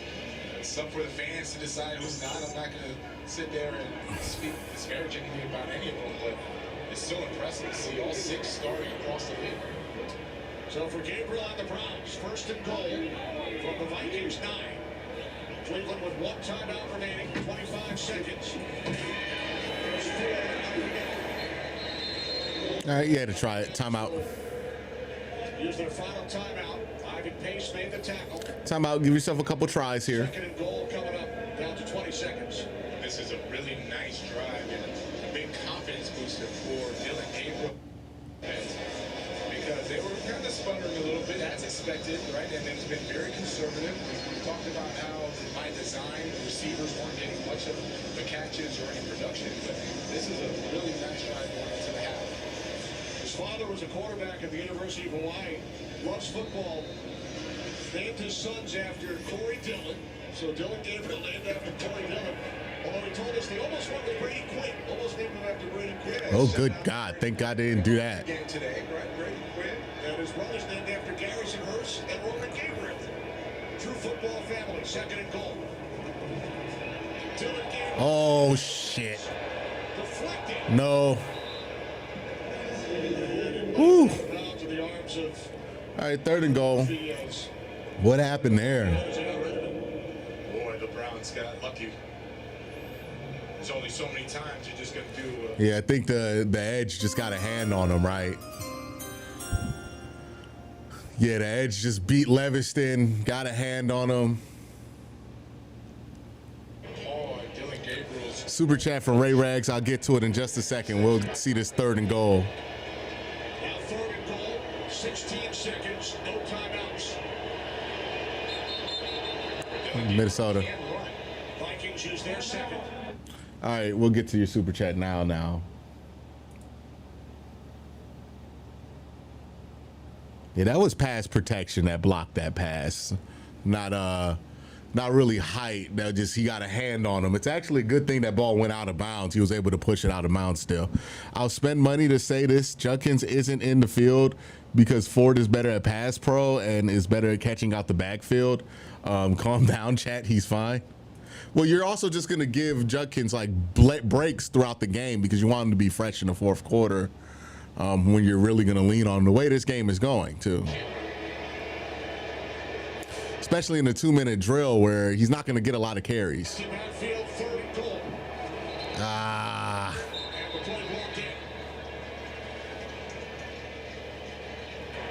Prior to the ball being snapped, full start. Are they going to take the run off? 72, that's a 5-yard penalty. Third down. KT Leviston, that's his second penalty. Are they going to take the run off? Cam Robinson, they're both There's no run off there? in and out every other series. All right, it's fine. Offensive tackle position and both of them. End zone or nothing. End zone or nothing here. Not sure what's going on that left side, but they both jumped off sides today. But they both false started today, excuse me.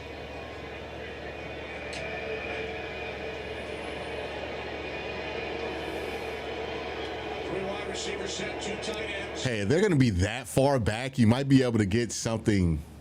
On the end zone. Gabriel throws. Yeah, Through the back of the end that's zone. fine. That is fine. That is fine.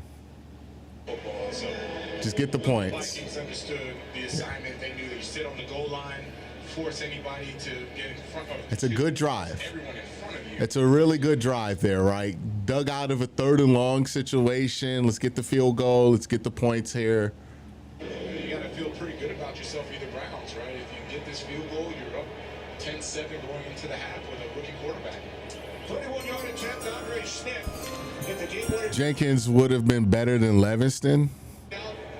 With time running down. And good field goal. Would Tevin Jenkins have been better than Leviston? Well, the issue, again, it's not like Madden.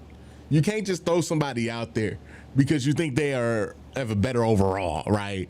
Like, the reality is this is a week where they thought they were going to get a lot of protection bust plays, right, from Minnesota. So sim pressures where Minnesota's going to try to break your protection.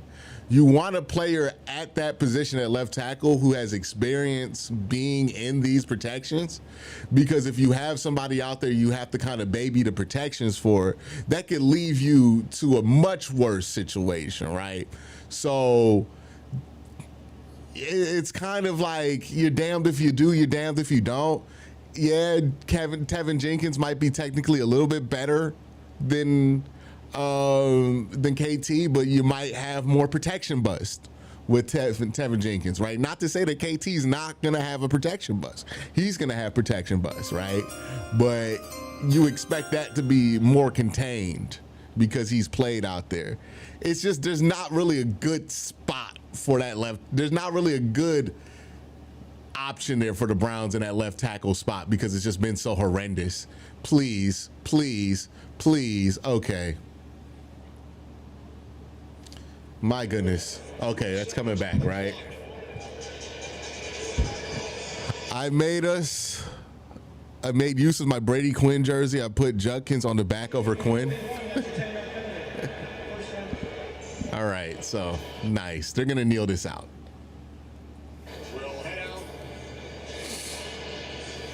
New quarterback for the Vikings, Max Brosmer. Looks like Carson Wentz has a shoulder injury, and I don't think he's coming back in this game. Dylan is playing fine, and the offense feels so much better than the past few weeks. Robinson, please be ready soon. Yeah. Probably going to take a couple weeks for Robinson to be ready. I got to imagine, like, how bad is Stainer Mufford? Like, how bad is he that he's not out there right now? You know what I mean? Like, I get them not wanting to be eager to put Tevin at go from guard to tackle there because he's been terrible at tackle when he's played.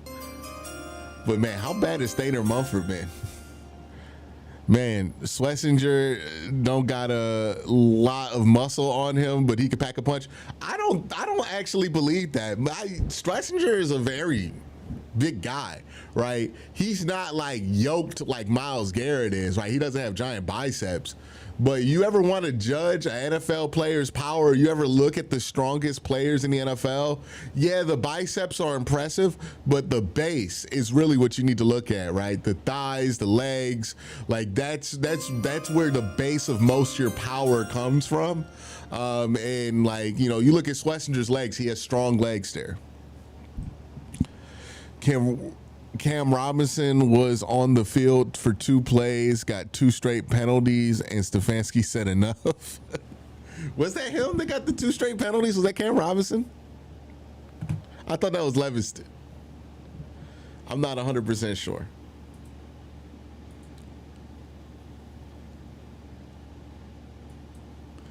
Yeah. But the Browns are up 10-7 at half. Now, the Vikings do get the ball to start the half. We don't know who's going to be playing quarterback for the Vikings once they get the ball back. Overall, I mean, like, look, 10 points in the first half. It's not like a groundbreaking amount of points from the Browns offense, but it's more points than they've been getting at half. I would also say that the offense right now does not feel as hopeless as it did with Joe Flacco, especially the last couple of weeks. You know, it feels like they can move the ball pretty competently right now.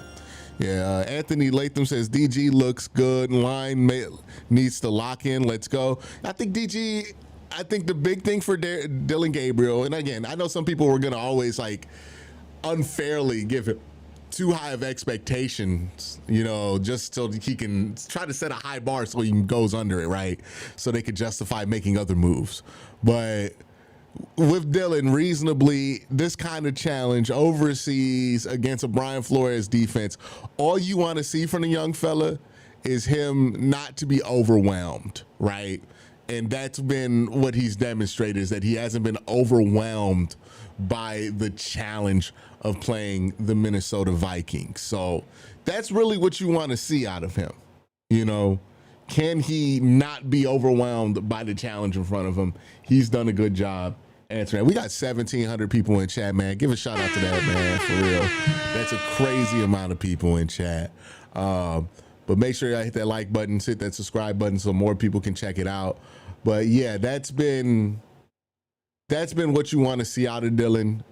Just operate the offense, be functional. He made a couple of really nice throws on that 2-minute drill, right? The nice little corner route to David Njoku to make that guaranteed field goal range, basically. You know, still some stuff you want to see. You want to see him execute at a little bit higher level of efficiency as well. But good stuff there from Dillon. It was a fine start to the half, right? You know, Quincy Judkins has looked pretty good here. Obviously, 2-minute drills where the bulk of the offense had its success, so you didn't see too much of Quincy in that last drive. But you know, you'll probably see him pretty heavily in the second half of this game. So, you know, the good thing is Dillon's not looked overwhelmed. The efficiency hasn't been there, but he hasn't looked overwhelmed, and the offense does look like it's been improved from last week. You know, and I think a lot of that can also be Jack Conklin's back too. You know what I mean? So we talked about how bad Corn Lucas was. He's not out there right now. Who's Minnesota's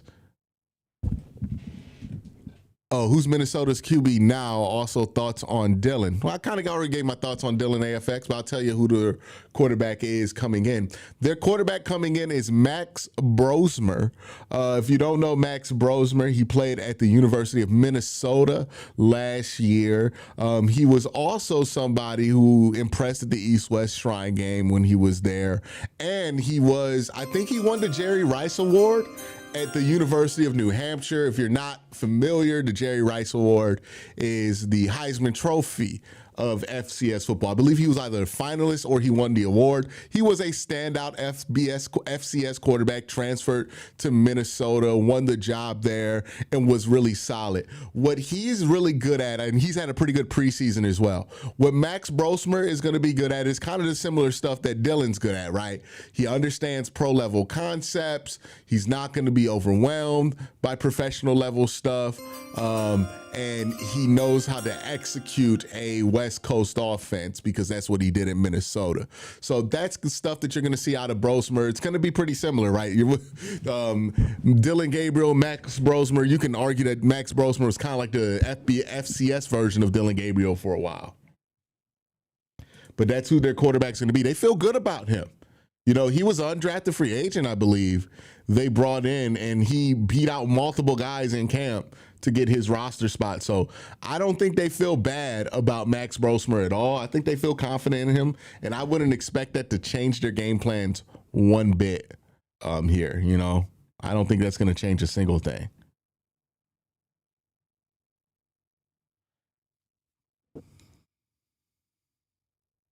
Somebody say riding with Q in Uganda. Damn, shout out to Uganda. That's crazy. I ain't never thought I'd do anything where anybody watching me in Uganda. All right.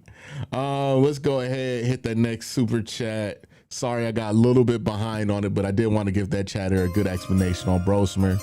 Oh my goodness says the Browns definitely need to get either a veteran wide receiver or use a top pick in the draft next year to get a guy like Jeremiah. Oh yeah, we get a guy like Jeremiah Smith, man. I don't give a fuck who's on the roster. Yeah, every year I would go and try to get a guy like Jeremiah Smith. I can have Jamar Chase on the roster. I'm going to get a guy like Jeremiah Smith. Yes, absolutely. But I agree with you. The Browns need to, wide receiver looks like it's going to be there for the taking. I think Jerry Jeudy's a very good wide receiver, but if you can get another guy there to take a lot of that production pressure off of Jerry, I think that opens up your offense quite a bit. And maybe that's why we're not seeing that much creativity. We just don't have the horses right now to be that creative, which is unfortunate. All right. Jeff Bookshell says, see Livingston block nobody on like 4 plays. Yeah, like, again, I think they're going to have the conversation at halftime. How bad if the protection bust been with Livingston? And are they going to get worse if we put somebody who's less familiar with the offensive line in right now? That's a big question, too. Are they convinced that there'll be something different there?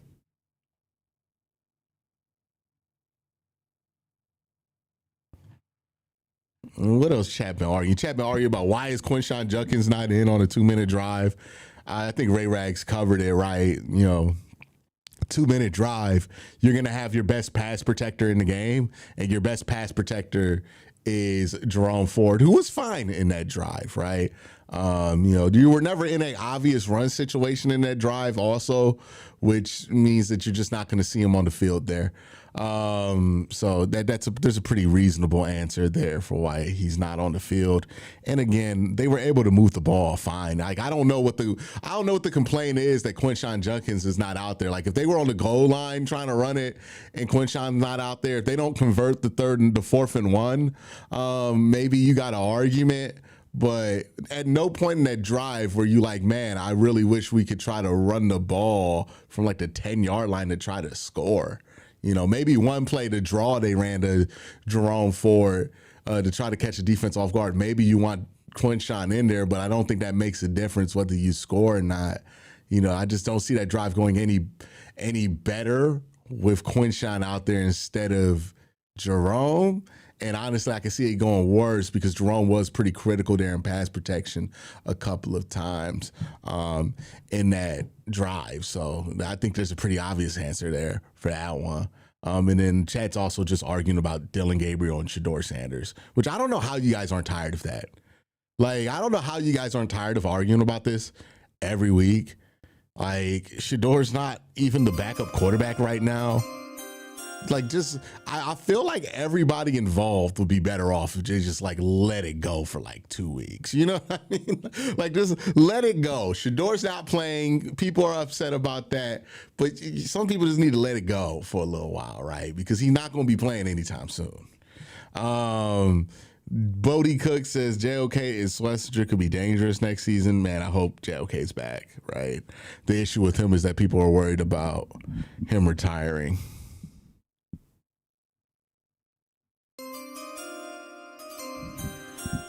All right.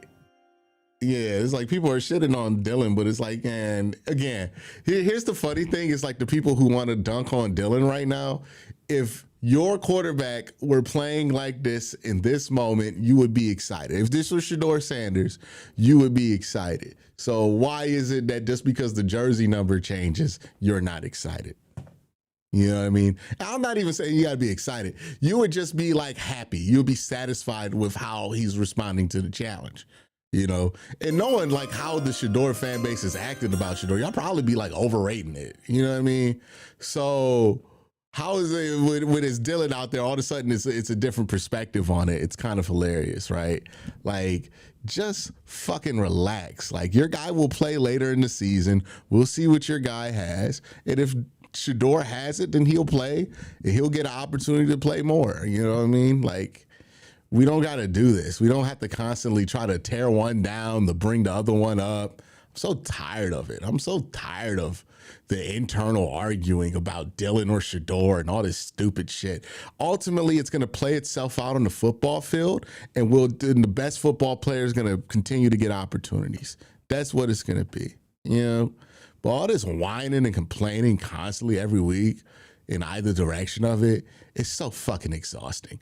You know what I mean? Like nobody's up for it anymore, man. Like, you know, just wait till he plays. And if he plays cool, good, then cool. We'll all be behind him. We'll all be getting wristwatches and putting them up in the fucking air and be on the Shedeur train. But if he doesn't, then we're going to be on to the next, man. Like, it's what it is. It's really not that deep. We don't have to do this every week. It's the most annoying thing in the world. I don't know how y'all aren't tired of it. All right. Anthony Latham says, what? No power back on obvious passing downs? Yeah. Hey, look, Gabe, you know what, Anthony, though? This tells you that Quinshon Judkins has entered a Nick Chubb-like territory where people are furious every time he's not on the field. Because the same thing used to happen for Nick Chubb. We're like, why is Nick Chubb not in here? We're like, hey, guys, Nick Chubb's not good at short yardage.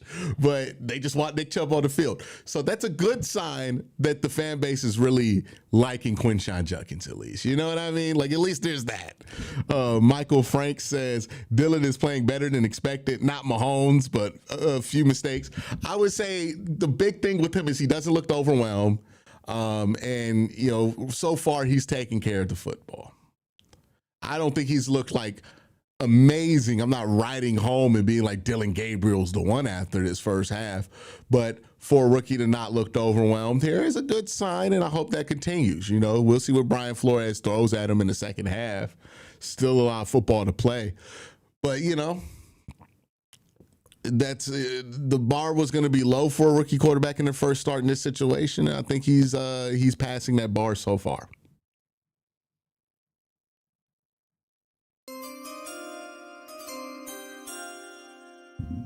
Gage Larvinen, I thought he looked good too. Yeah, somebody brought that up in chat. Ray Rag says, I'm ready Q for Q and Kolb at the end of the Drew Aller talk and Damo Aller hype. Yeah, the Drew Aller thing is dead, man. That's a dead conversation. Yeah, they lost to UCLA. I didn't get to watch the game, so I'm going to reserve my thoughts on how Drew Aller played until I actually get to watch it.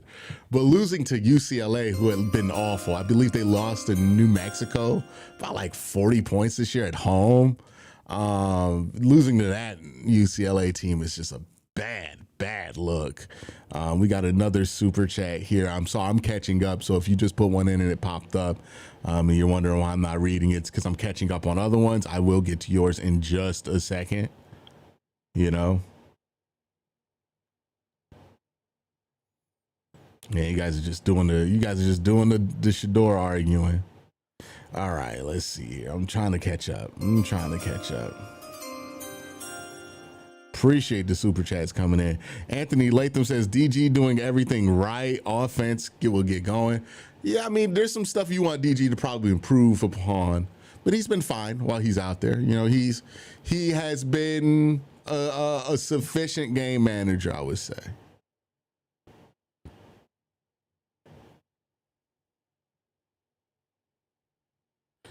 My Vikings friends say that Darryl Shaw might be hurt.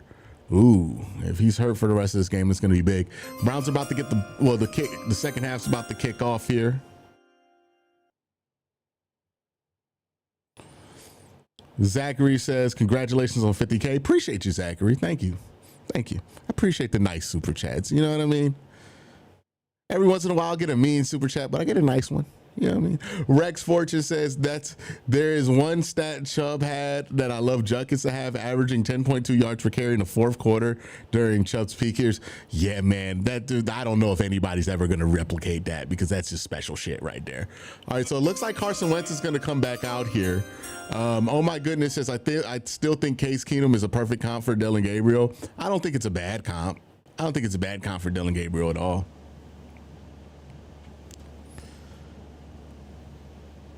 Dragon says, plot twist, the Browns take Aller in the third round. God, I hope not. Oh my goodness says, okay, so we're caught up. 10-0 with under 4 minutes remaining, came back and won that game, and now with Gabriel at the helm, a 3-point lead over the Minnesota Vikings. It's been a nice job all phases for the Browns. Appreciate you, Dragon. Defense doing exactly what they need to do, special teams holding up as well. Twice on the return for the Vikings.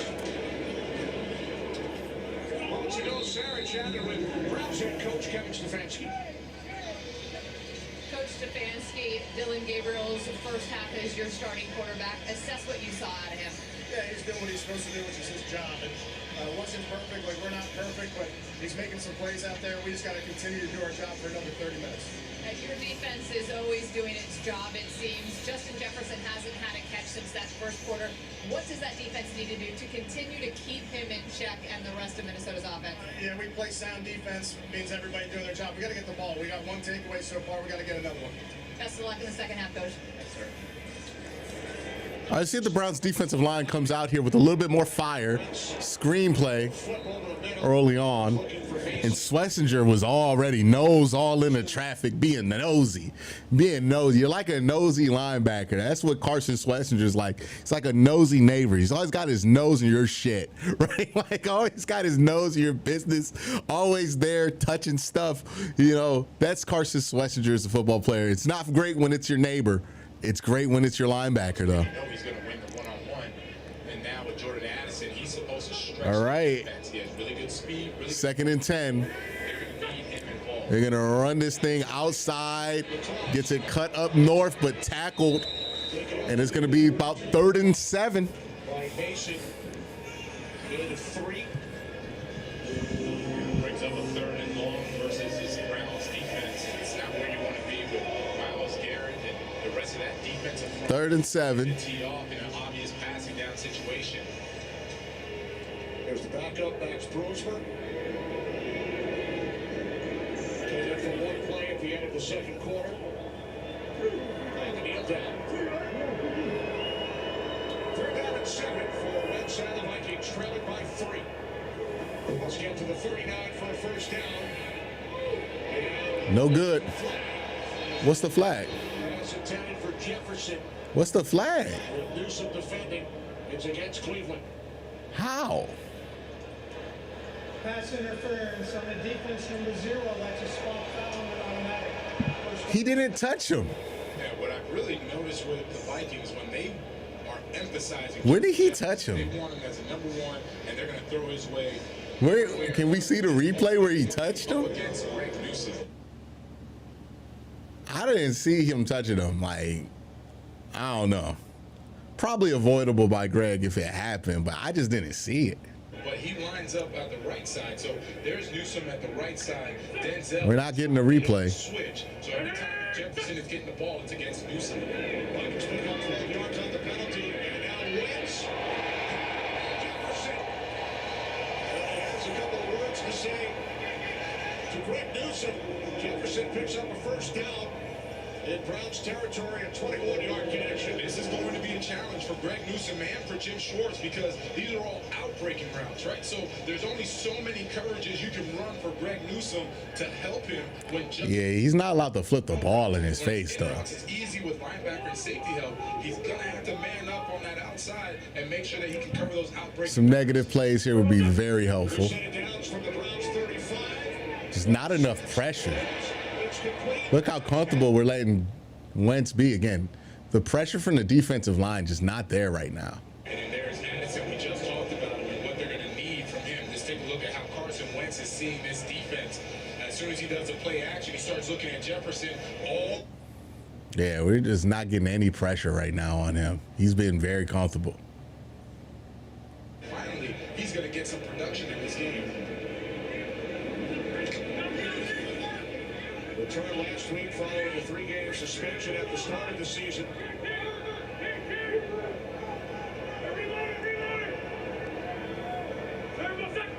Empty backfield from the 20 on first down. Turn around. From Wentz. Just out of the range of Jefferson. That time matched up with Ward. All right, 2nd and 10. This is a nice concept, but remember, you're going best on best right now. Denzel Ward, he is no slouch. Look, he just runs the route for him. He knew exactly what they were trying to do, which was gain some space for the fade route to the outside, and Denzel Ward played that beautifully. Nice job by him. Nice call by Carson Wentz, Justin Jefferson. They audible to it, but that's one of the best corners in the league. Tough sledding if you think you're going to get that. All right, 2nd and 10 here. Denzel Ward. Handoff. Second down. Mason inside the 10. Picks up the first. And then forced We're not containing the edge right now. We're not. This is just honestly, like, as good as the defensive line has been all season, what's hurting the defense right now is just bad defensive line play. I mean, right here, right? Edge. I mean, that's on Myles, right? Crashes inside. We don't get the run fit there on the outside. Like, you know, the defensive line play has been letting this defense down.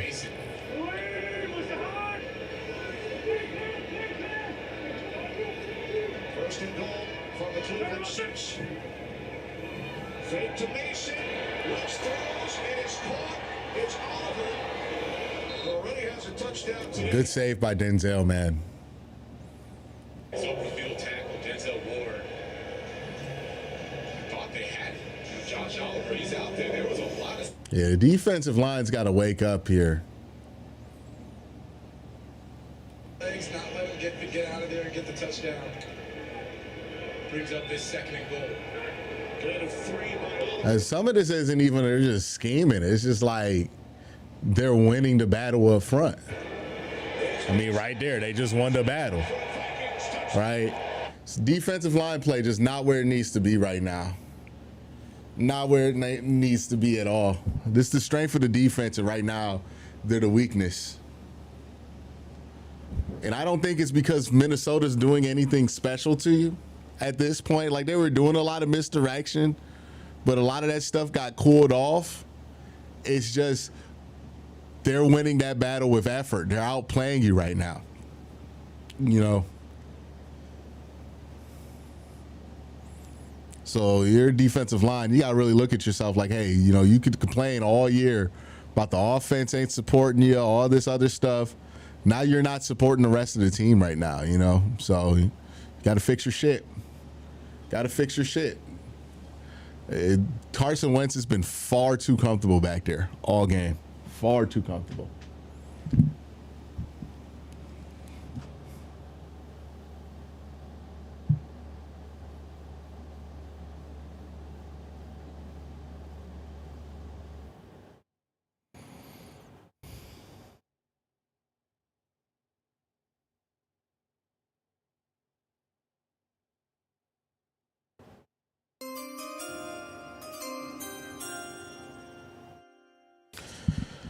Browns D-line is in a London fog right now. Yeah, they got the jet lag. The Browns the defensive line is on that jet lag right now, and they need to wake the freak up, right? Like, hey, guys,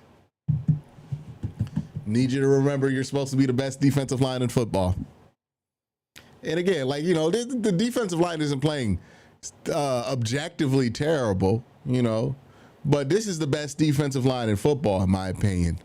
I expect more in this situation from them, you know, and I think the disappointing part about the performance from the defensive line is that, you know, yeah, you could blame some of this on Kevin O'Connell being really smart, but honestly, I'm not going to give Kevin all that credit. Like, I think a lot of the credit just is the effort that those guys are giving you versus the effort that we're getting on the Browns defensive line. It's almost like the Browns defensive line thought they were just going to roll out of bed and dominate tonight. Well, not tonight, obviously not tonight, this morning, you know. Where's the Cajun mix? You're correct. I got to get those Cajun nuts out. But before I do, I got to show you guys my picks. My picks here. Let's go ahead, track these picks. We've been looking at them on Sleeper. We're tracking these picks all throughout the stream. And if you want to join in on the fun, get a 100% match on up to $100 when you use the promo code Worst Take. Also, you know, you get $20, no deposit required. That's the bonus that they're doing when you use the promo code Worst Take. So make sure you guys go check that out. Sleeper's doing a lot of fun promos, and you can win some of their contests. Real quick, before we get back to the game, we're tracking our picks here. Dylan Gabriel over 176. That looks good. Carson Wentz, 1 interception. Haven't gotten it yet. No receiving yards for Quinshawn Judkins. Have him over 13.5. You can get that in 1. And the 17 attempts the 18 attempts for Jordan Mason. Right now, the Browns are on track to keep him underneath that. So we'll see what happens with these picks, but we'll get back to the game here.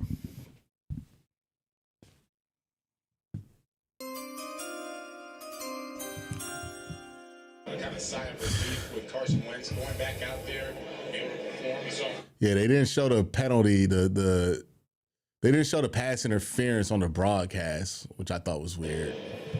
Look at Dylan Gabriel's day in his first NFL start. Yeah, so far so good, right? He's been doing what is asked of him, right? He's not forcing the issue. He's made some nice throws when he needed to. There's a touchdown pass to Harold Fannin, and he's playing within the offense. That's what I really like. He's been cognizant of not holding the ball too long. He's been making some checks when he needs to. He scrambles when he needs to, doesn't put the ball in harm's way, and it's giving this offense, it's giving the Browns a chance. Stole chance from the Vikings fans here in London, drowned out by the Browns backers. Flag is thrown. As Judkins Every time there's a hole, Judkins breaks one. It's against Cleveland.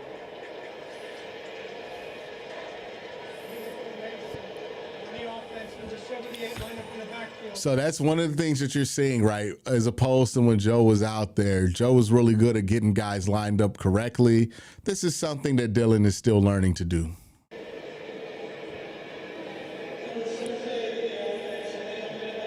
So this will set the Browns back 5 yards, first down and 15. D looks bad today. I mean, the defense is only giving up 14 points, right? We got to keep that in perspective. So they're not playing bad. It's just they're not looking as dominant as we're used to them looking. And it's the defensive line that really isn't showing up the way that we want them to show up. Good run. Good run. He got pretty much most of that back. By Metellus after a gain of 14. Yeah, again, this is another one. And again, Jack Conklin, right? Right through the They're going to seal here with Conklin out there. Great seal. And then keep going. Push on the defensive front and push on Judkins. I have been so impressed with him.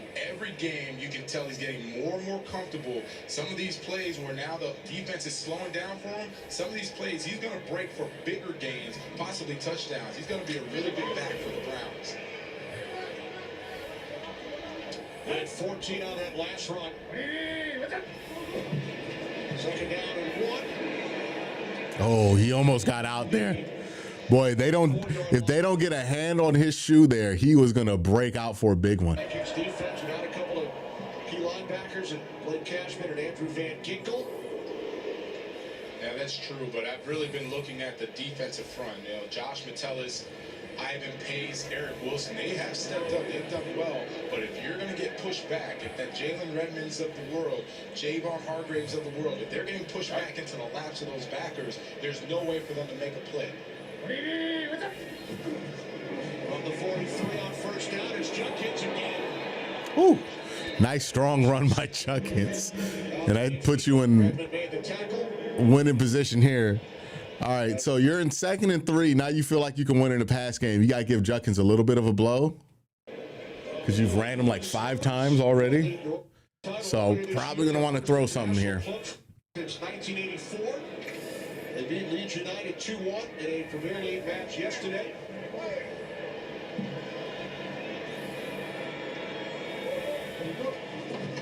Second down and 3. Oh, Jerome Ford, nice run. There we go. The Browns' run game is alive and well. I want you to really look at this offensive front. And what I mean by putting these guys on skates. Man, getting back Jack Conklin is huge for this team. They are really pushing.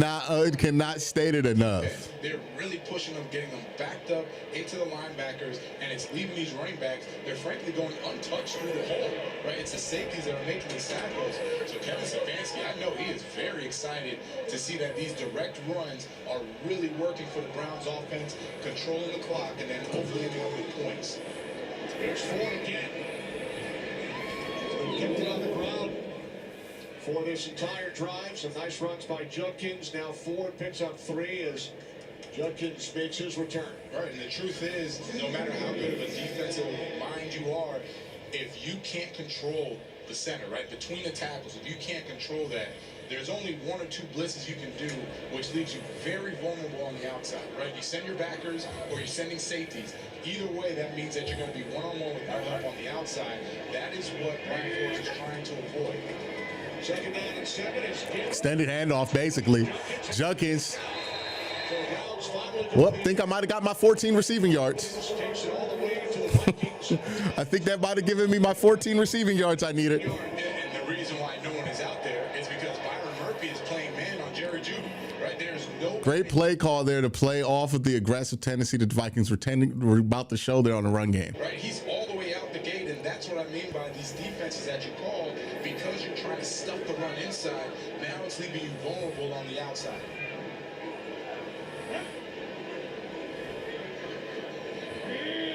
from the Minnesota 20-yard line. Fake to Judkins. David Njoku just jumped over him, man. And then ask the crowd, are you not entertained? Just run the ball all day. They don't have a run defense, it seems like. Look at this jump by, thank you for Super Chat, Nirvana fan. Look at this. Wow. My God. What a heck of a play. So as a linebacker, what does that feel like? Anyone ever try that on you? No one ever tried that on me, and I know it wouldn't feel good if they did, because I hit them right in the... Hey, shooting that gap. Is that a threat or a promise? It's a promise. Second down and 4. Judkins All right, 3rd and 1. to the 11. Stopped a yard shy of the marker. Kenny Albert, Jonathan Vilma. Quincy, what are you doing there, brother? Steve Blandino, our rules analyst. This drive, we talked about Minnesota's first drive. He's running pissed off. It's been just as good for the Browns offense. They've been able to do whatever they wanted to the Vikings defense. It's a long-ass drive here. Anything special. It's like, look, I gotta... The kid didn't panic there. Go Browns. Yeah, stayed poised. Running backs, they found the hole. Now they're down in the red zone. Play clock at 2 for a down and 1. Yeah. Ah, they stopped him. It's close. Let's go for it. Jonathan Allen made the stop. It will be 4th down. Yeah, no hesitation from Stefanski. He brings in defensive tackle Aiden Huntington. He's been back there as a fullback. I imagine they're going to just try to run a ground and pound, stuff it right down the middle again. These guys are looking like they're having fun. All right, big play here. Thank you for Super Chat, Tim. Or the solvent. It's a long one.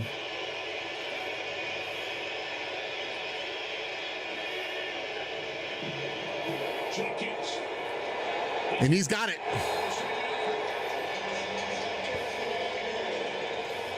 That's what you want him for. The design is exactly what you want. A corner making a play on the running back. Good running backs, they do exactly what Judkins does. Make him pay. Not only did he run him over, he gets the first down for the Browns. Took the contact from... All right, 1st and goal here.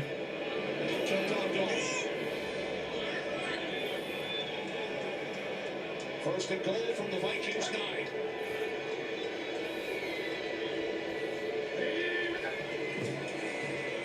There's Judkins. All right.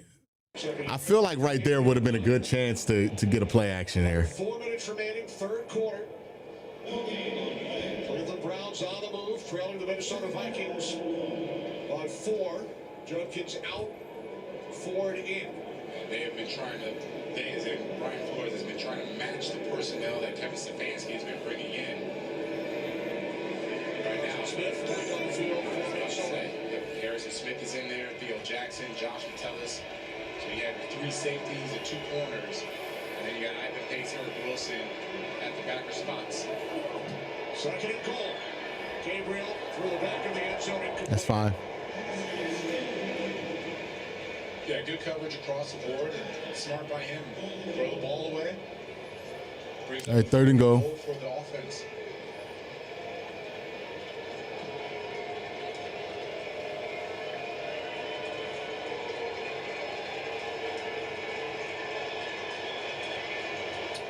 Browns with 2 tight ends, Njoku and Fanning, who has a touchdown today. Ford in the backfield. Fanning split out wide to the left on 3rd down. Got him. Big time throw by Dylan. Right in the middle to David Njoku for the Browns touchdown. Saw the blitz, diagnosed it well, and made a great throw right in the middle to David in between a tight window. Look at that throw. Njoku is sitting right there against Byron. Great anticipation here. One-on-one, just gets it tight there, and that's a tight, well, that wasn't as tight as I thought it was. It looked tighter on the end zone, on the broadcast angle. But good decision there. Way to just diagnose what they're throwing at you, not be overwhelmed by it, and then just take the answer, score the touchdown. That's a big play there. I mean, getting a field goal out that long-ass drive would have been a little deflating. Big time there. Big time there by Dylan Gabriel. And then moments The touchdown strike from Gabriel. I'm Maya, and these are my breasts. From sports bras to minimizer bras, we've had a complicated relationship. Look, this is how the Browns want to play, right?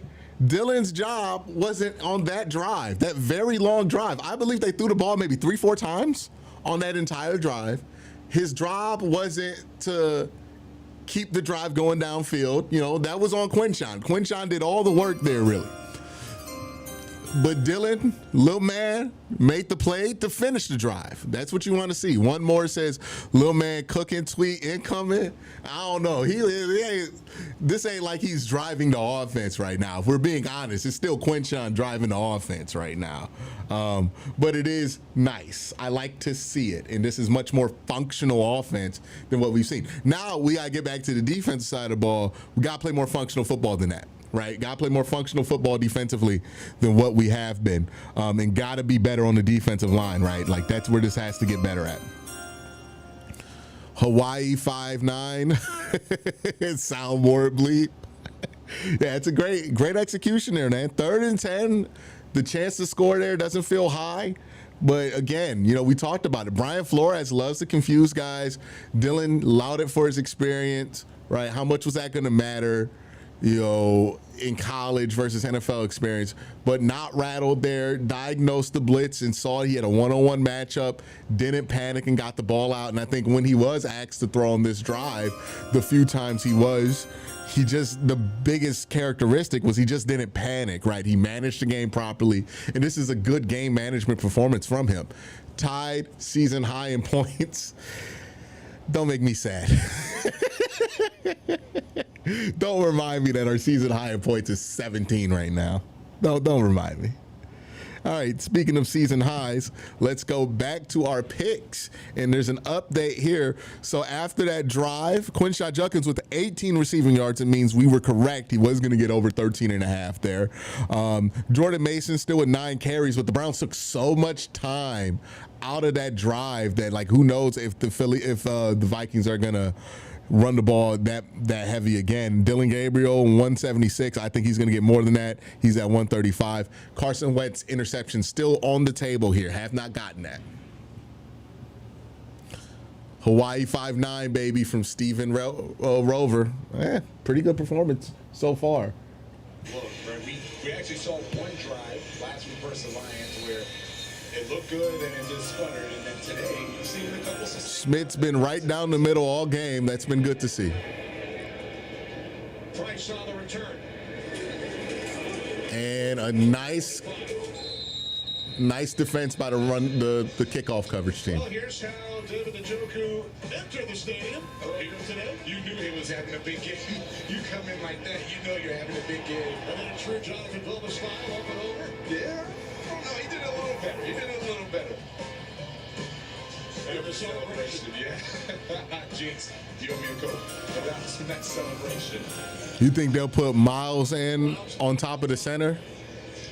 And how good does Yeah, they're going to have to get creative here. They're going to have to get some wins here on the defensive line.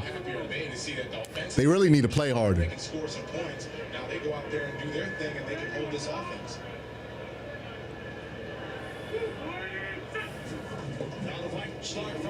There we go. That's better. That's more like it. That's what we've expected to see.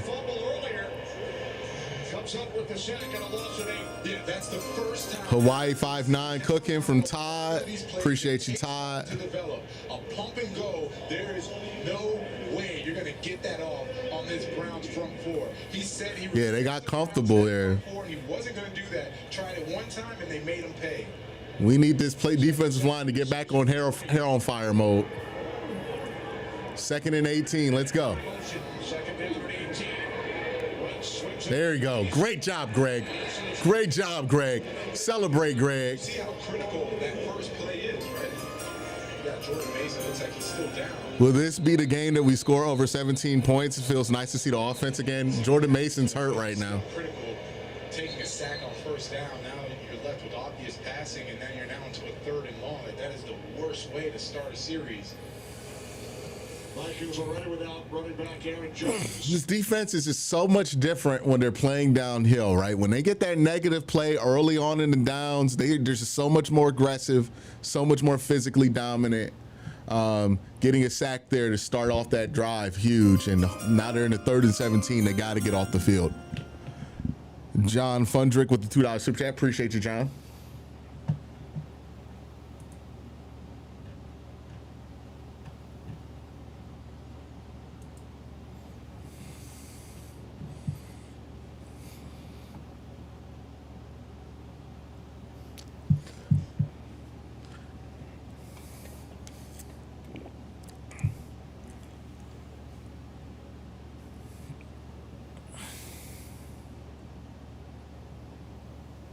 But yeah, man, that's exactly what you want to see from your defense, right? We questioned them coming in to this drive. Hey, where's this defensive line? We haven't seen you do what you normally do. I think you guys came into it thinking shit was going to be easy this week, and now it's not easy, and now you're getting outplayed. You're getting out hustled. And that's not acceptable for this team. We're more talented than their offensive line, no doubt about it. But to get out hustled by them early in this game, it just wasn't acceptable. Now you get a 3rd and 17. You got to take the opportunity to get off the field and try to stack momentum here for your offense. And hopefully the offense can take control of this game by getting another touchdown. But you got to get the stop here first, right? 3rd and 17. You can fuck this up with the penalty. You can mess this up, so it's not guaranteed.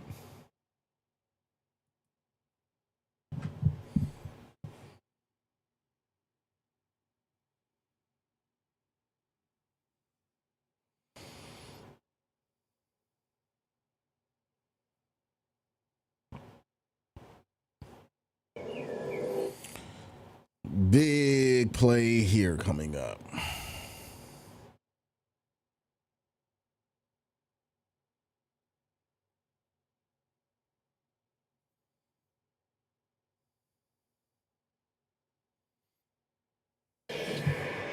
Let's look at Next Gen Stats powered by AWS. And this is season low for Myles Garrett, but Kevin O'Connell was very adamant about closing the edges. What that means is he's going to always have a tight end in that position where Myles Garrett is, forcing him to widen out a little bit more. Or he'll put a slot receiver there, or he'll put a running back there.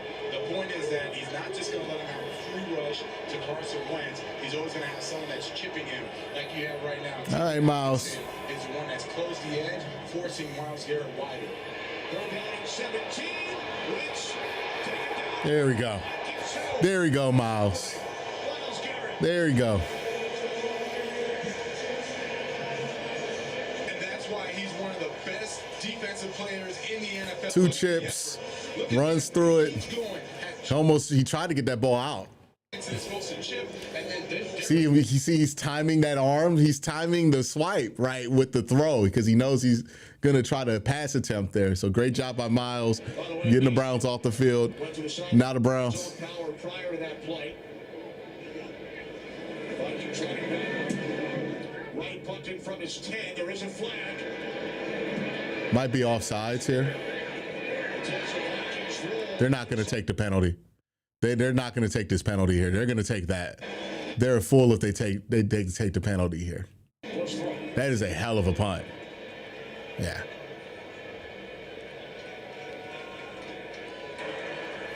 During the kick, holding, receiving team number 28, half the distance to the goal. All right. First down. It's like a 1-yard penalty.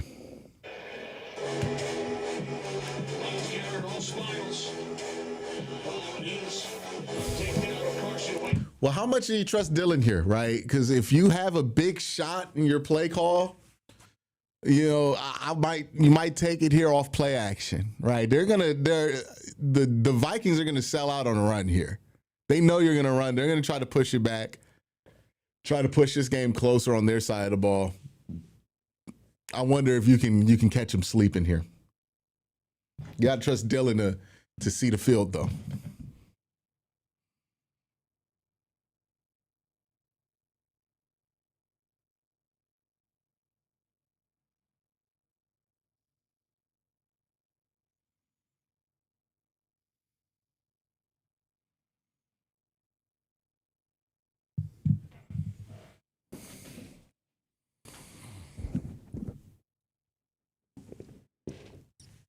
Hell of a punt, though, by Minnesota. Hell of a punt.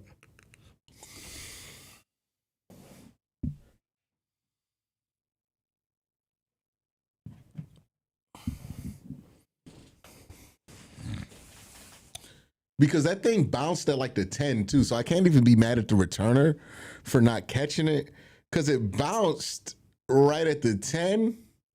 Well, no, it bounced it bounced at the note right there where you got to make a decision on it.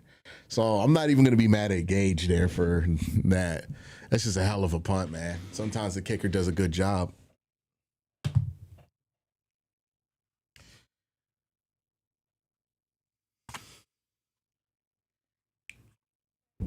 They're gonna have to get the oxygen tank for Quincy. They try to run their way out of this.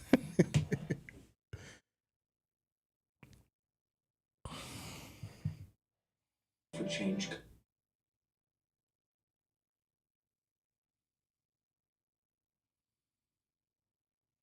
I'm so used to the games being on while the Browns are playing because the Browns are usually almost always playing at 1 o'clock. So I'm checking scores instinctively, and I'm like, oh yeah, there's no scores to check right now. we're the only people up right now, dude. Like most people don't even start watching NFL Today till like 15 minutes from now. Adele in Dublin last week here in London, watching the Vikings for the second straight week, and he had a chance to say hello prior to the game to Ted Lasso, Jason Sudeikis. One of my favorite shows. Appropriate that he is down on the football pitch in London. Yes. That was prior to the game today. The talk about Travis Hunter being the NFL's next Shohei Ohtani, and AB got the real Shohei Ohtani and Aiden Huntington. With the women's flag football team, Kenny, and really impressive. Love to get some space here. Great job blocking by Malachi Corley. He was really looking for it. Like that. All right, they're looking to bring American flag football in 2027. It's already taken a lot of good ground here in Denver. Yeah, we'll see it at the 2028 Olympics in Los Angeles. Many current and former NFL players have expressed their interest. Oh, big cut. Oh. To the 10-yard line. So Oh, he knows he almost broke a giant one here. And that's going to roll into the fourth quarter. 3rd and 1. As we enter the fourth quarter. Great run there by Judkins. Browns leading by 4. All right, fourth quarter time. Put them fours in chat, and I'm going to get something special, man. I haven't broke these out in a while. Let's break these out.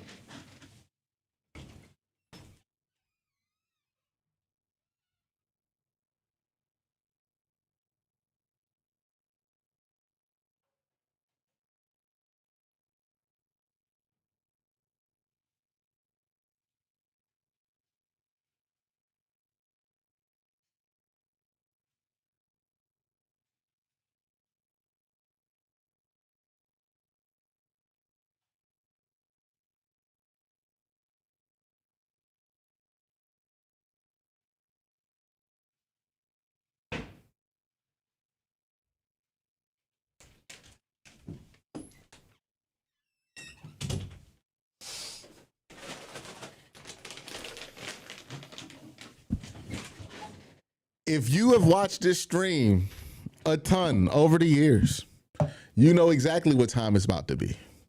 If you are one of the very many new people here, because I'm one of the only people crazy enough to be up at 9:30 in the morning to be streaming right now, then you might be a little confused about what you're about to see.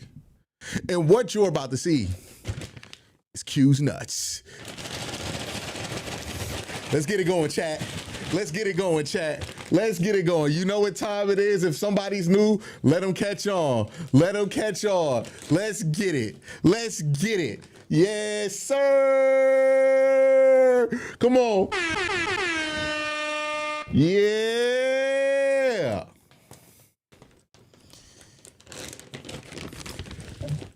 Get these pulled into the cup.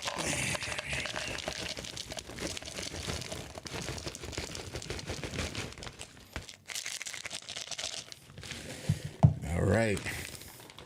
All right. All right. Let's go.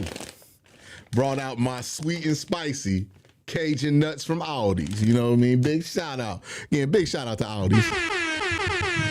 Yes, sir. Yes, sir. Yes, sir. All right, game back on. What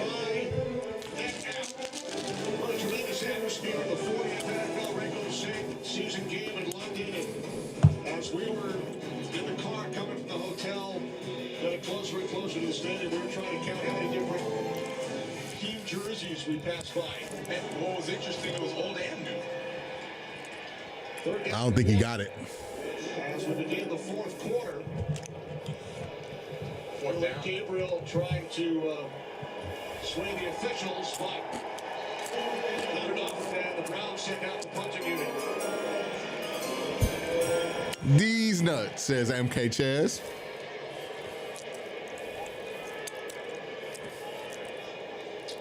Hey, you got the space to punt here anyways. Here's Hensel.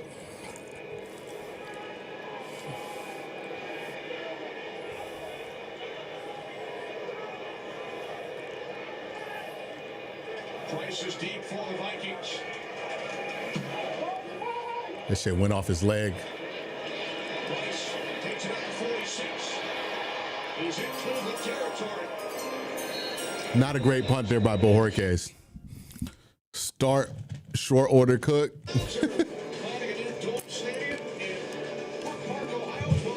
All right, defense, do your thing. For the 2029 season, with the closest seats to the field in the NFL, a new and modernized dog pound, and a translucent roof. Natural light throughout the stadium. Just looking at the renderings, that is going to be beautiful. And I'm really liking that. It seems like each team is trying to outdo the other when it comes to these new stadiums.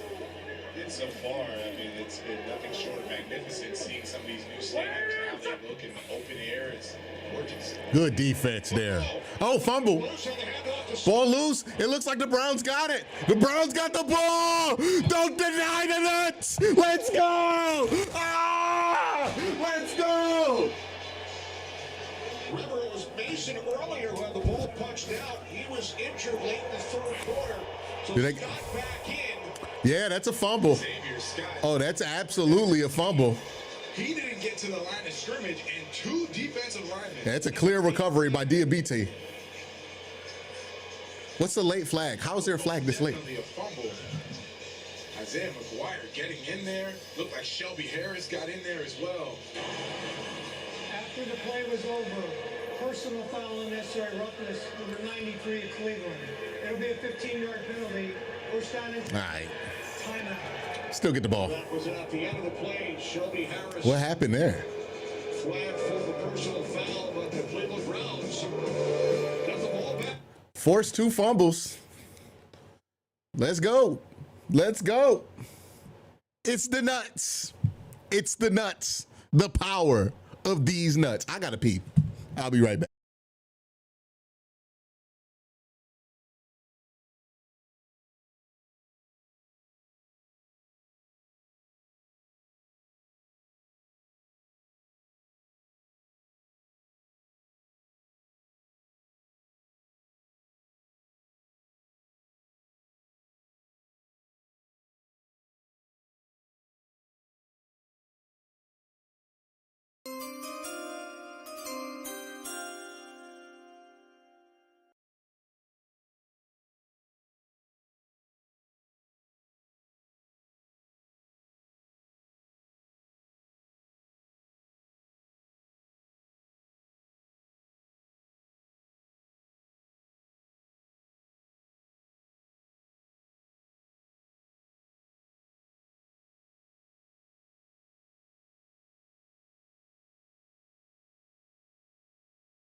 We got 2 super chats while we were out. Let me get back to them.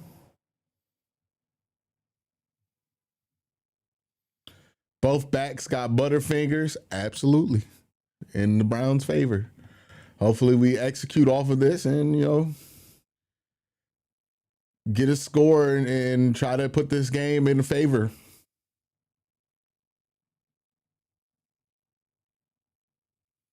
The magic nuts continue from Nirvana van. Absolutely. Absolutely. Absolutely. Let's go. Backfield, Shelby Harris, Isaiah McGuire meeting at the running back. Xavier Scott had no chance, and after that, you see that everyone lands on Shelby Harris's left leg, and you can tell they're all fighting for the football. There was no way for anybody to get up and release him of that pain. What did Shelby get a penalty for? He'll be okay. Browns start from the Get rid of it. to Judkins. Ooh. Gabriel looking to set up the screen. It will be 2nd and 10. Coming into this game, and this week 5 in the NFL, Browns ran only 2 offensive plays with the lead. But they have a 3-point advantage here in the 4th quarter, and they got the football back following the second Vikings turnover. This has looked a lot cleaner than their previous games. On 2nd down, it's Jenkins. Oh, good run. Good run. All right, 3rd and 4. It's manageable now. It's manageable. Good job by Quincy getting that to manageable spot. Being a dead horse of watching Judkins patiently setting up his blocks, going up the gut of this defense. That's why I said it's a lot cleaner game. There's fortunately we see Shelby Harris is back out, able to talk to the coaches about getting the takeaway. That was a nice job by that defense setting up the offense, and now you have a 3rd and manageable going back to going up the gut of this defense. It's just making life very easy for Dylan Gabriel. Ford replacing Judkins, who has a season-high 95 yards on the ground. Gabriel on 3rd down, under pressure, stays on his feet, and then on the pace. Yeah. Takes him down. Nothing really he could do there. All the people, and they just took instead. Oh, mad that they took Judkins instead of Henderson. Look crazy right now. And then Jonathan Bernard gets in there, almost gets a sack. You see the frustration that he didn't get it. Dylan Gabriel almost escapes from there, trying to get a 1st down, but it's a nice job responding by the Vikings defense. That's a win, right? You had a turnover, balls in the middle of the field, poor situation, make the best out of it. Damn. Nice job, defense. Let's get at least a good punt off. And on the way for Price. Out of bounds. Judkins is a beast. Yeah, I agree. Get onto the field. Wish we took more advantage of that, right? Whether it be special teams wise, backing them up a little bit, getting more out that drive there. The protection just wasn't there. There were some options open to him. I don't know if he had time to see him though.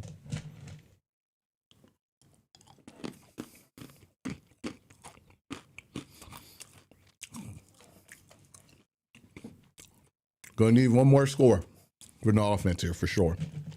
Can't just let this game sit at 14-17. Can't let it sit here.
Guys, super chat. QJ's 95-yard career high. Let's get to 100. Oh, he's at 95 already? Yeah, hopefully he gets there. Let's go defense. I like how the defense has played in the fourth quarter. Well, in the second half, after that drive they gave up so far, right? Like, much better after that first drive. It's time for today's flavorful play presented by Qdoba. Talk about flavor. How about David Njoku's day, starting with his arrival at the stadium? A little flavor, a little style, a little sass, ends it with a touchdown. Tell me he's not lying. Adds a little flavor to the celebration, Kenny. That looked good. That was the go-ahead score late in the third quarter. He did the Triple H. Trying to keep cool. Browns defense back on the field. Vikings will start from their 25, 5 receptions and the touchdown for Njoku. Jordan Mason has returned, shaken up late in the third quarter. Replaced by Scott, who turned it over on the Vikings' last possession on the toss. Great run fit.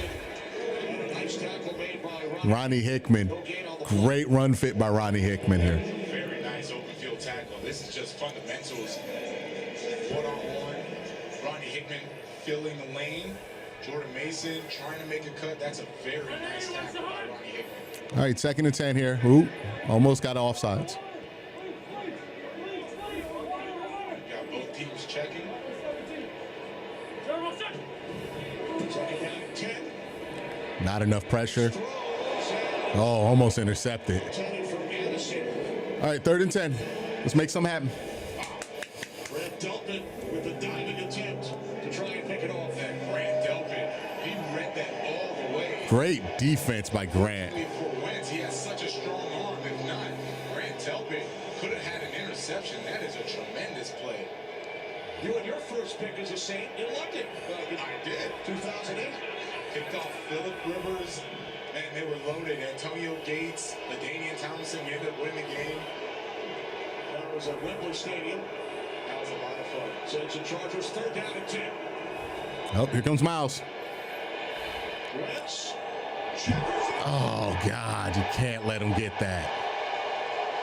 Justin Jefferson makes the catch. In Browns territory. Damn. The Vikings first down gain of 39. This is just a streak down the middle. Yeah, you get Justin Jefferson Inside, just keeps going. in the zone coverage, finds a soft spot. Carson Wentz fits it right in time over the zone, and that's one thing Carson Wentz talked about when he was with the 49ers, when he was with the Chiefs on the scout team. He said, I learned how to throw over zones. That time, throwing it right over the zone for Jefferson. 39 yards. He was play of the day by either offense. Nice. They're rolling now. They're rolling a little bit. Wentz, sat behind Matthew Stafford and Patrick Mahomes the last few years.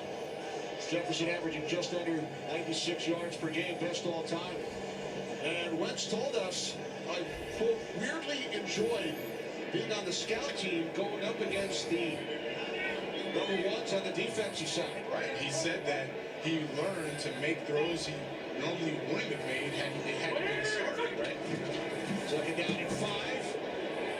Wentz to the outside. Oliver unable to bring it in. And he was saying, All right, big 3rd down. Big 3rd down. Big 3rd down. That's why making these tight throws, these tight windows, the defense knows what the routes are, right? And scout team, obviously, they know what the offense is going to come out in, but he was able to still really perfect his craft. And he admitted, right? He said, some of the throws I'm making now, I wouldn't have attempted maybe 4 or 5 years ago, right? Boy, a sack here would be amazing. I don't know if they give you the opportunity. I don't know what they throw here. But a sack here would be amazing. 3rd down and 5. Miles over the A-gap. Wentz pulls it in. Oh, he got it. That was big. That was big. That pushes that back to like a 55-yard field goal, right? Well, 50-yard field goal. Yeah, you're just looking at too much pressure. They're not doing anything crazy. It's a 4-man rush. They get in there, they collapse the pocket. Coverage is good. And it goes back to as soon as Wentz pats that football trying to wait for another route to open up, it is too late. That Browns Come on, special teams. get there, they get another sack. So here's Will Riker, 51-yard attempt. And that's off. No good. Right to the right. All right, offense. This is you right here. You're going to get the ball around the 50. This is you right here. You got to make this happen. Compliments of the chef. Oh? He was so glad that he had emergency roadside service with Geico. And since they saved his bacon, he presents to you a bacon tart flambe. The nuts.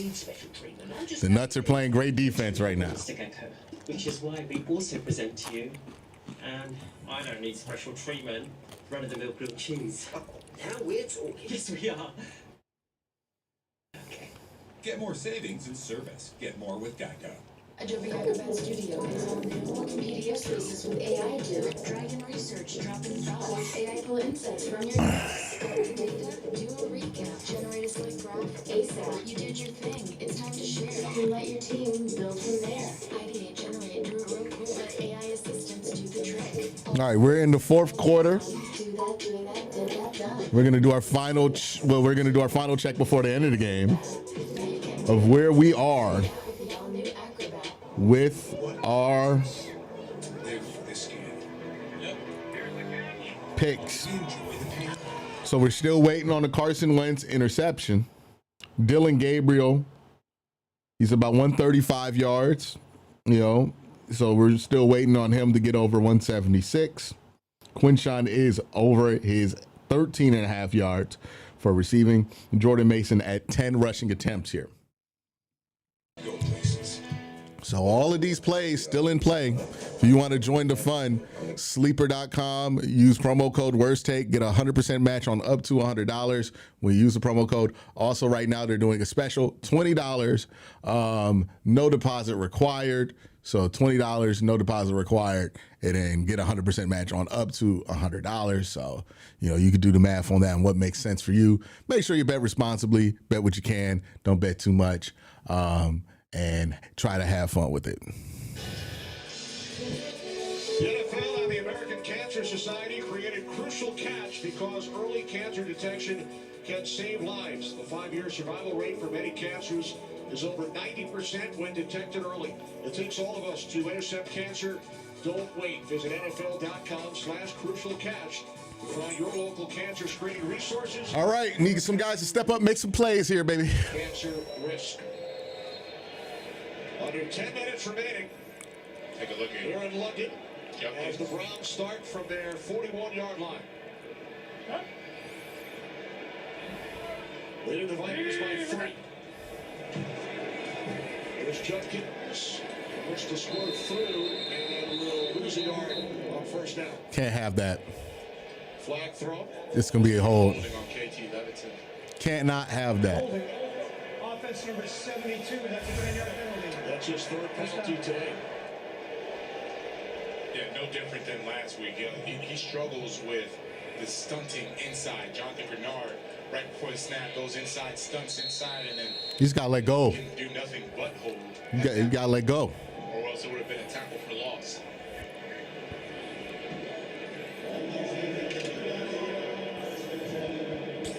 Tenth Cleveland penalty. Coming into this week, Vikings, the most penalized team in the NFL. They've been flagged 6 times. Puts down at 20. Gabriel sets. It's the Joker over the middle. He gets the penalty yardage back. Pick up 11 out to the 42-yard line. And the Joker's having a good game as we expect. And there goes Hero Fannin. I was about to say, we haven't called Hero Fannin's name. He's a phenomenal rookie tight end. Except for when he scored the touchdown. I really like that 1-2 combination that they have. The Joker, we see he's Mr. Everything for them. And then Fannin is going to grow into that role. And how good is that to have 2 tight ends? Both can block, both good at the point of attack, both good in pass routes. You really want that in Kevin Stefanski. He knows how to utilize and maximize both of their production. They both have touchdowns today. Oh. Puts up a Browns first down. Here we go. Big run. 44. So Big run. Quincy Judkins is over 100 yards for the day. Browns coming into this game. Both snaps played by rookies in the lead over the first. Big run by Quincy. Just gets the outside there. I believe that puts him over 100, right? Your middle linebacker. Now definitely over 30 tackles. That was going into this game. And Quincy Judkins, he leads all rookies this year, 79 rush yards per game. And I mean, he's just getting better and better. And I know I've mentioned it. And it's hard to explain how hard it is to just step in with no camp, no practice, and be as productive as he is. Fake to Judkins. Missed high there. Unable to come up with it. 2nd and 10. Yeah, he's upset at himself. Gave himself an F-bomb, man. Sunday, NFL Network. The international games in London continue. Broncos take on the Jets. That's next Sunday at 9:30 Eastern. And then the Rams and Jaguars from Wembley. Week 7, and then in November, games in both Berlin and Madrid. 7 international games this season.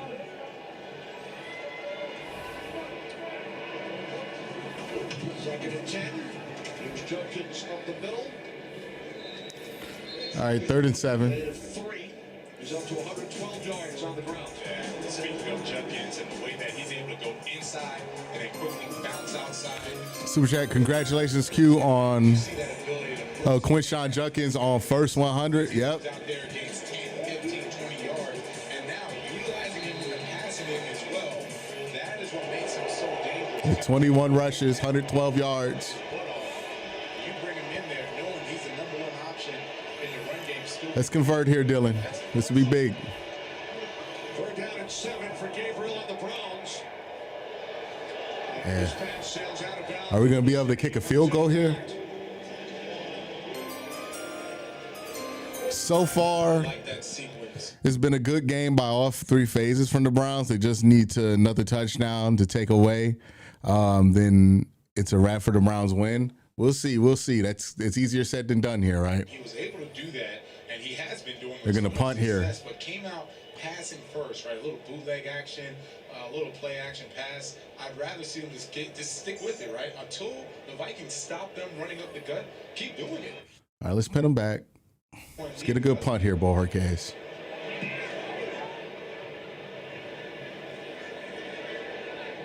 Oh, good job.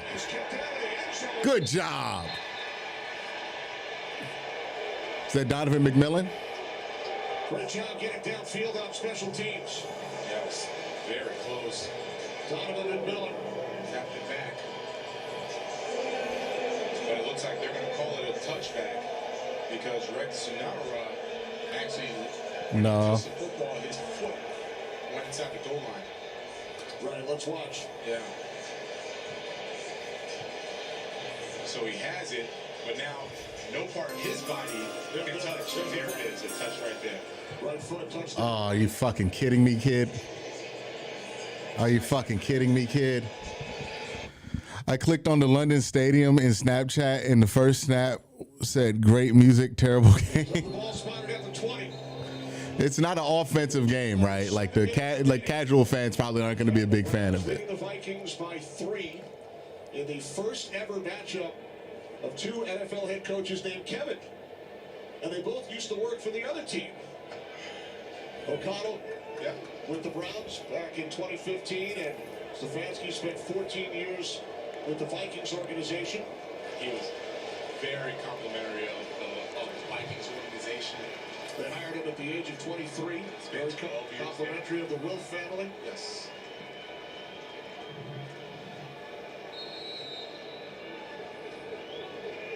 There's the foot of Sonahara, as you mentioned.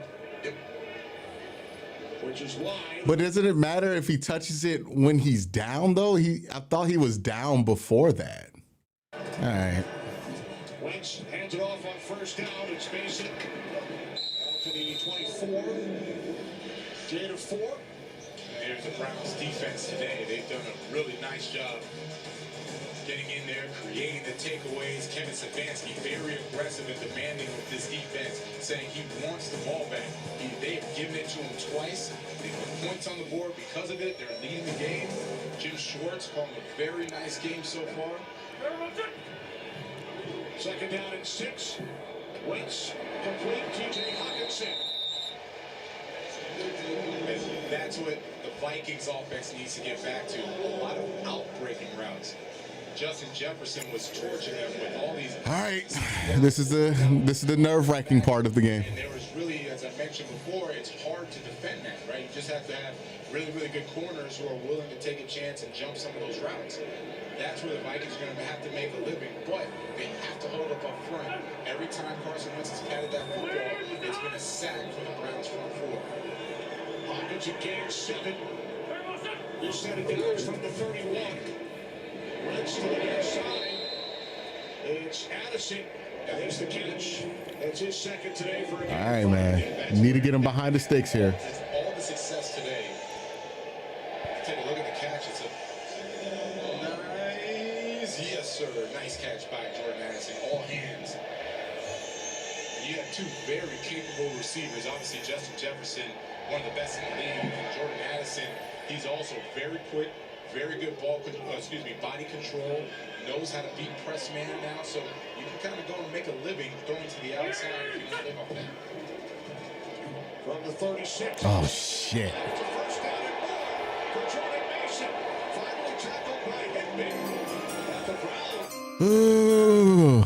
Have met Rex personally. The guy, hate that he made a mistake, but love the effort for going out for a long snapper. Yeah. Just got to finish the play here. Surprised there wasn't a hold on 60. Okay, I was about to say, they called the hold. Okay, I was about to say. That was a hold on 60, clear as day. All right, that's a break there. You got a break. You got him behind the sticks now. That's going to be what, 2nd and 7, 15? Had a chance to make the team from his physicality at minicamp and training camp. And now he's making his first start today and right in your screen, going against Carson Schlesinger, their rookie, holding on to him, and that's the reason Jordan Mason was able to have that big game.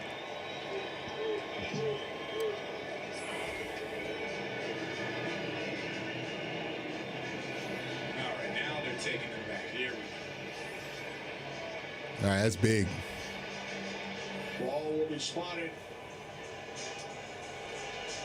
at the 28-yard line. Taking one-score games, Kevin O'Connell, 27-10. One-score games, second best behind the Eagles. Defending Super Bowl champion Eagles, I should say. And you can see why everyone really likes Kevin O'Connell, the game management, the way that he's able to lead his team. He's had quarterback after quarterback, O-line shuffle after O-line shuffle. Still figures out a way to get them closer to the game and figure out how it's at the end. Okay, so it's just 2nd and 8. NFL Coach of the Year was Stefanski the year before. Big stop. There it is. That gets him behind the sticks here. 3rd and 10. Defense. Devin Bush, along with Alex Wright. Yeah. TJ Hawkinson is a good tight end, really good tight end. All right, need this one. To run those plays, it's a slow developing play. Need this one.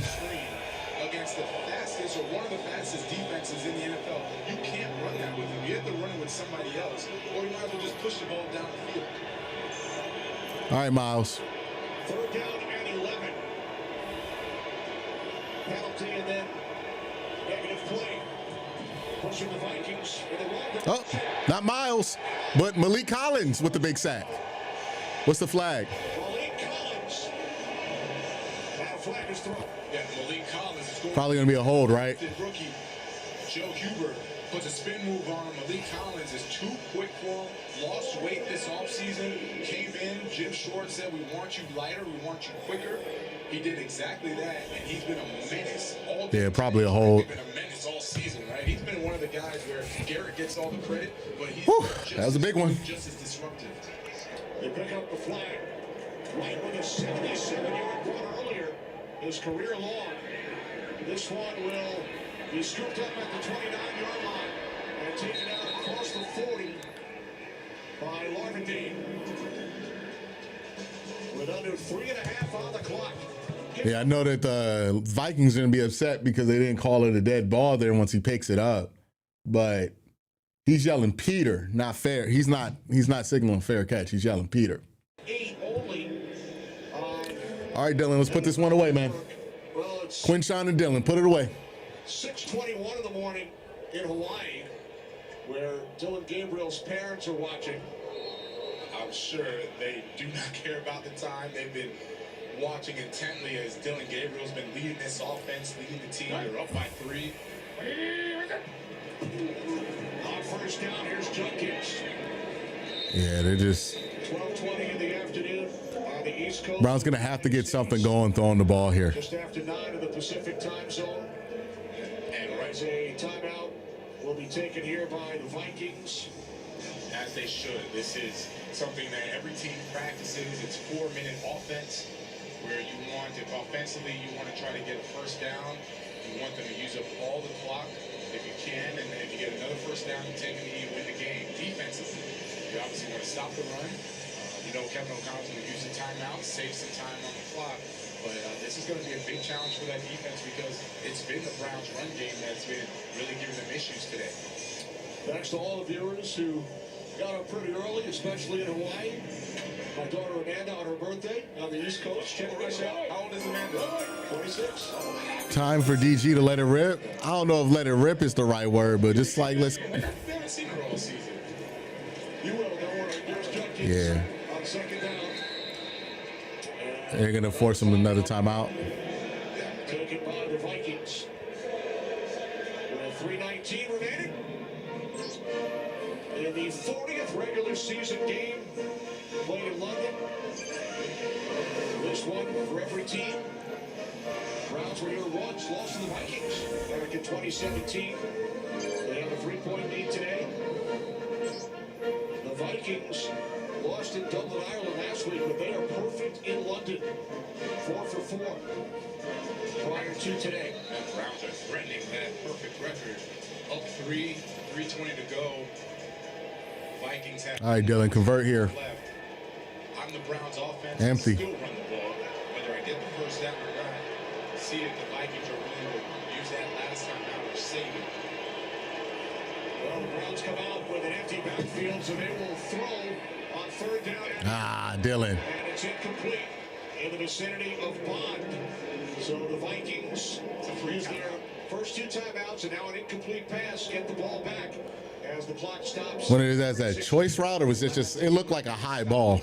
When you're up 3, knowing that the other team has a timeout, you either force them to use a timeout or let the clock run. Yeah, Kevin's like, you got to throw that in. You can't throw it out of bounds there, right? You gotta get it to somebody who can at least force that timeout. From the 30. Price out to the 20. 53. We're giving Minnesota a lot of chances here. Justin Jefferson with 6. All right, Miles. Let's get a big play here. An interception would be lovely. As most receivers, they have one thing they're really good at. Got 2,000 people in chat. Make sure you hit that like button. Justin Jefferson can do it all. We just showed you every route on the route tree, basically every route on the route tree, where he is getting open. It was versus man. 3 minutes left. Sweaty palms time. He is one of the best wide receivers, over 100 yards today. And let's not also forget, he's done that with how many different quarterbacks now, Kenny, right? Just think of the quarterbacks that he's gone through in the past 5 seasons, and he still has that production.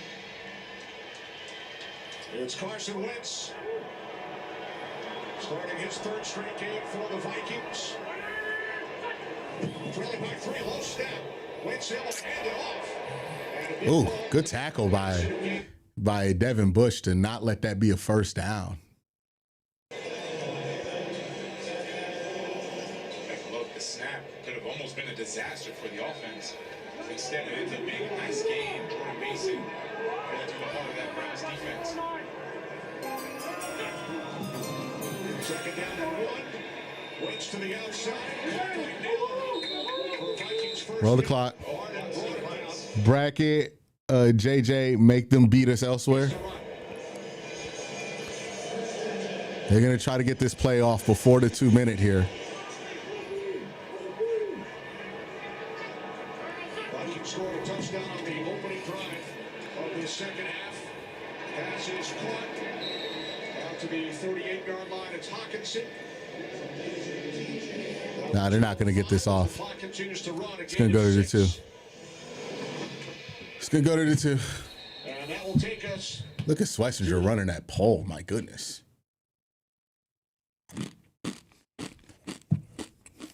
Move down the field. All right, 2-minute drill here. Give me 1 second. So, ideally, I would have preferred our offense to put this game away. They've had multiple chances in the fourth quarter to get a drive going, put the game away. They've gone like 3 and out every time. So, offense not really taking the reins here to win this game. It's going to put the game on the defense, which you feel good about because your defense is the strength of this team. But I don't think you've had your best performances back-to-back weeks from your defense. For the Browns to win this game, it's just going to come down to somebody's got to make a play to end this game, man. Somebody's got to make a play to end this game. Somebody's going to have to do it, right? On either side of the ball here. Somebody's going to have to do it if you want to win this game. So we need somebody, one of our playmakers, offense or defense, to make a play here, end this game. We have not gotten it on offense. 2 minutes left. It feels like it's going to have to come from the defense, right? And it's going to have to come from the defense just forcing a punt. But they're not going to force a punt at this point, right? 4 down territory for the Vikings through on out. So they got to get the Vikings off the field. Got to end this game in a turnover some way, somehow. You know, either turnover on downs, fumble, or interception here. It's only acceptable results. Yeah, you would love for the offense to get through that 17-point ceiling. They did not get through it so far. So, you know, I'm not going to put this one if the Browns don't pull it off completely on the defense, because I do think the offense had enough opportunity to be able to take advantage and try to win this game. And they kept shooting themselves in the foot, right? So there's that. But somebody's got to make a play to win this game. Don't let it be the Vikings. Of the NFL. Woo! Let's go. So far this season, 18 games. For the game-winning score in the final 3 minutes of the fourth quarter or overtime, tied for the most over the first 4 weeks of any NFL season. We have been a part of a couple of those, right? All right, Miles. Falcons and Bucks and Jets. Man, those were some good games.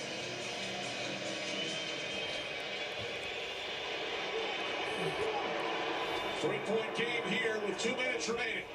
Right now, Justin Jefferson at the bottom of the screen, lined up against Denzel Ward. Second down and 4. Wentz on the middle, first down. Across midfield, T.J. Hawkinson. They got a lot of time to deal with here. What you're going to see is a lot of Need to play the play. going right over and sitting on the zone. What was interesting is that they rolled the zone away from Denzel Ward, yet Carson Schlesinger went a little too far, and then Hawkinson went right underneath where he was. 10 to 15 is 6 catch today. Now, Denzel Ward. Another Vikings first down. That's just beautiful. Recognizing last time it was one-on-one, no help. Same thing happens here. They're going to run this ball now, right?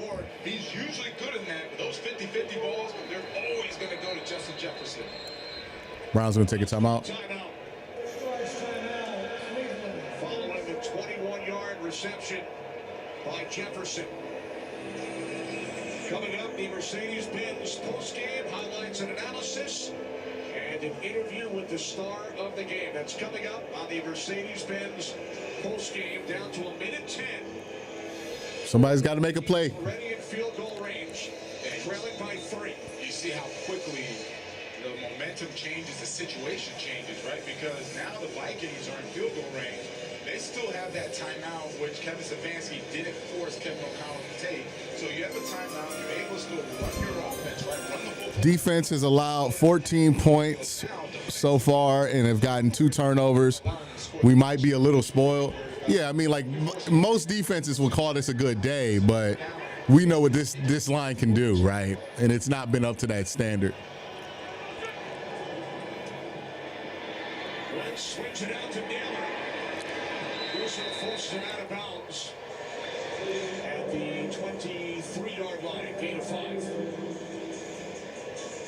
And one thing about Jim Schwartz's defense, it's not complicated. So when you spread them out empty, it allows Carson Wentz to really read the defense, know who's coming, know who's not coming. This defense is very violent, physical, but it's not taxing on you mentally. And that's why you see Kevin O'Connell liking to have these motions out to empty, make it easy for Wentz to figure out where he wants to go with the football. Second down and 5. Mason makes the catch.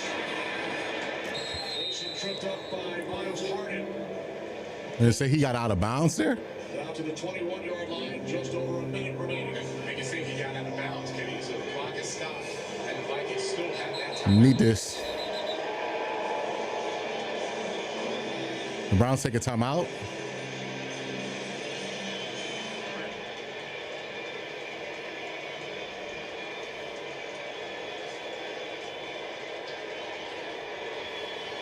Kevin O'Connell out for a chat with Scott Novak.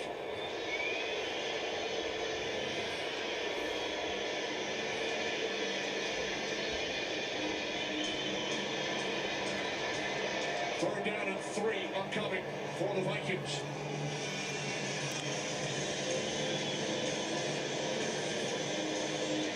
Both coaches with questions for the officials. It's like they're trying to determine if Jordan Mason actually got I don't think he got out of bounds. prior to having that ball out of bounds. The runner's knee was down inbounds. Clock was at 59 seconds.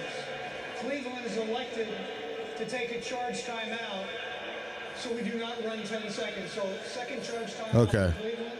Play clock will be at So he's betting on getting this third down here. clock at 59. There you saw the knee go down before the ball touched out of bounds. And Cleveland takes a timeout instead of the 10-second runoff. And Cleveland is doing that because now they need to preserve time. As I mentioned, the situation has changed. Now, Kevin Stefanski, he's worried about if the Vikings score a touchdown here, he needs time on the clock for Dylan Gabriel and that offense to go down and try and score. They have 2 seconds back on, so the clock now at 59 seconds. Gabriel can only watch. Third down and 3. Come on, Miles, make a play here. Mason in the backfield. Addison in motion. On third down. Wentz complete. For first down. It's Addison. All right, they're going to be able to run this down to kick the field goal if they want to. Nice play call. Addison is basically running away from Miles Harden, the nickel corner, the whole time. That is a tough coverage for Miles Harden. The best he can do is just make the tackle, but it was enough for a first down. Browns use their final timeout. So a new set of downs for the Vikings. We trail by 3. Minnesota with 1 timeout remaining. The Browns are out of timeouts. And going back to this one timeout for the Vikings, it's very hard to call a play defensively because you're Jim Schwartz. You know they can still run the ball. They can still pass the ball anywhere, not just taking shots to the end zone because there's so much time left. Plus, Need to get pressure with your front 4. Need these 4 guys on the line to get some pressure here. To that third down play, Dylan Gabriel throws an incompletion. That's why it was important to run the football once the clock off or force them to use a timeout. Wentz, quick release. It's Addison on first down. Inside the 15. And taken down inbounds. And you can see the Vikings offense very familiar with this situation. No panic by them. They're already up to the line of scrimmage. Carson Wentz getting the play call. And now is the time where you need a Myles Garrett, the Browns defense, to step up, make one of these game-changing plays. Wentz, second and 5.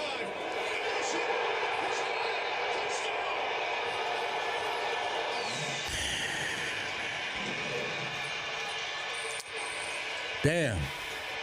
Hey, That's why offense has to score in fourth quarter, man. That's why the offense has to score. It can't try to win these games with 17 points. He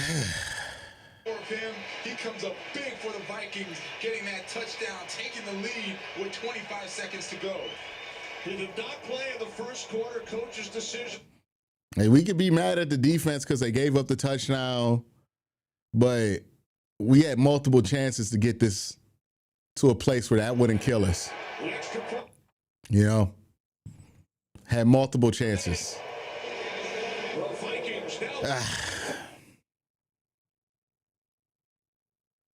The route is good. The throw is great. Denzel. Yeah. I don't know what Denzel's doing there. He's relying on the help over top. He has his eyes in the backfield. This is not good coverage by Denzel Ward. Like, even if you're expecting help over the top, like, what are you expecting to come in front of you? You know what I mean? Can't give him that easy of a look. It's just it's a race to the pylon there. I mean, it's just not good coverage in the back end. Addison had a big day last week in Dublin against the Steelers. Wentz heading downfield to celebrate. Like, yeah, you want your defense to make the plays and not let them drive 80 yards down the field. Obviously, multiple failures in the fourth quarter from both sides of the ball here to get you to this point. So, I mean, I'm not even going to – this isn't one of those games where it's like, oh, well, you can only blame one side. Like, nah, multiple mess-ups here, right? You know, as much complimentary football as they played at the end of the first half, you know, right there before that drive, they get the foot in the end zone. That takes this ball from the 1 to the 20. That's a special teams gaffe. Offensively, multiple times to put points on the board, multiple turnovers. Can't take advantage of that. You know? And then defensively, still got to get off the field there, right? Multiple chances to get off the field. You know, I said it. Somebody has to make a play to win this game. And Justin Jefferson ended up being the guy who made the play, unless something crazy happens for the Browns here in the last 20 seconds. Not like it's too big for him. Right? It's just that you got 25 seconds. Right.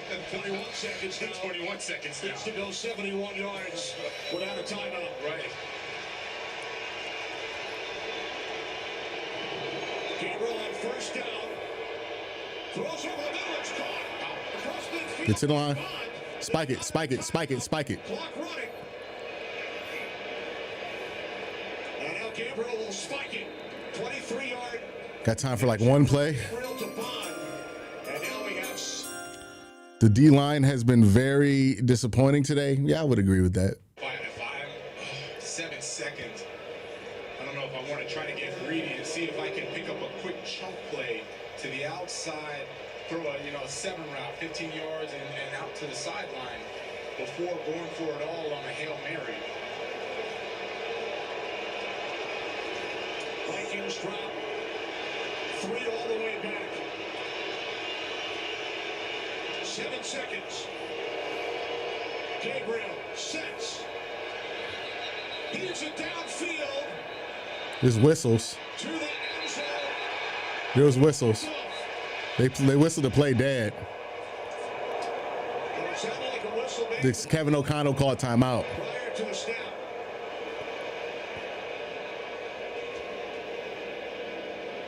Were the Vikings attempting to call timeout? Yeah, they called timeout. O'Connell tried to call timeout. Prior to the ball being snapped, we had an acknowledgement of a timeout for Minnesota. All right, so Kevin O'Connell did call timeout. 30 seconds remaining. So they will reset the clock.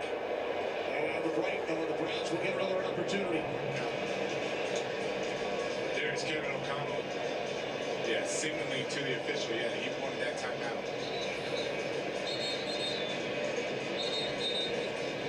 Now he doesn't want the timeout.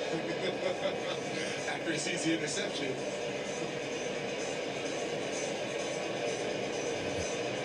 How are you mad at the referee because you called timeout and they gave it to you? Back at the 49-yard line with 7 seconds remaining.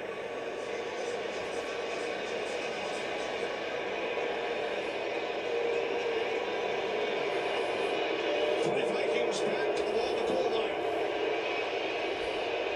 As Gabriel throws, and it is caught by Yeah. but that will do it. Clock runs all the way down. Yeah, got to score on offense, got to get a stop on defense, and gotta help your punter out and execute when he gets within the 10-yard punt.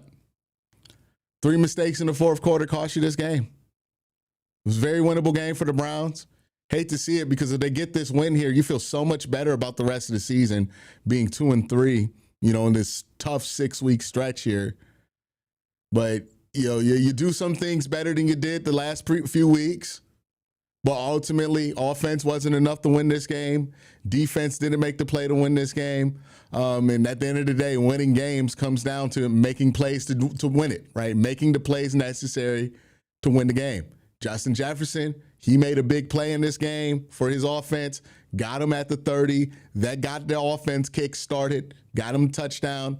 For the Browns, no such play was made in the fourth quarter for them. That's the difference.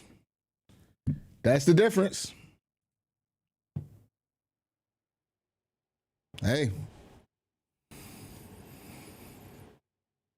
That's the difference. That is the difference right there.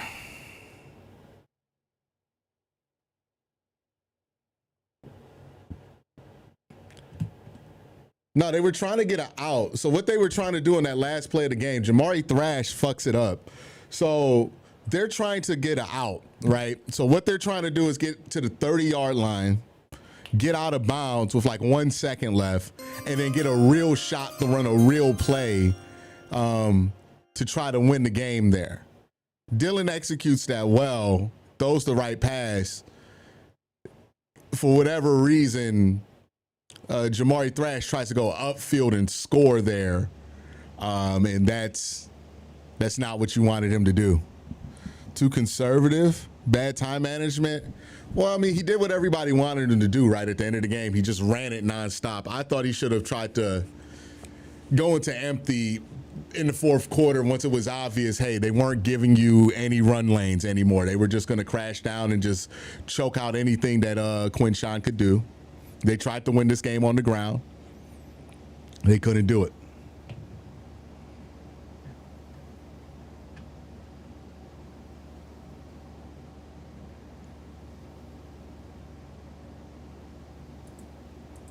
Yeah. It's really it. It's really it there. I mean, they called the timeouts to try to preserve time. Like, I don't have any issues with the timeouts they took.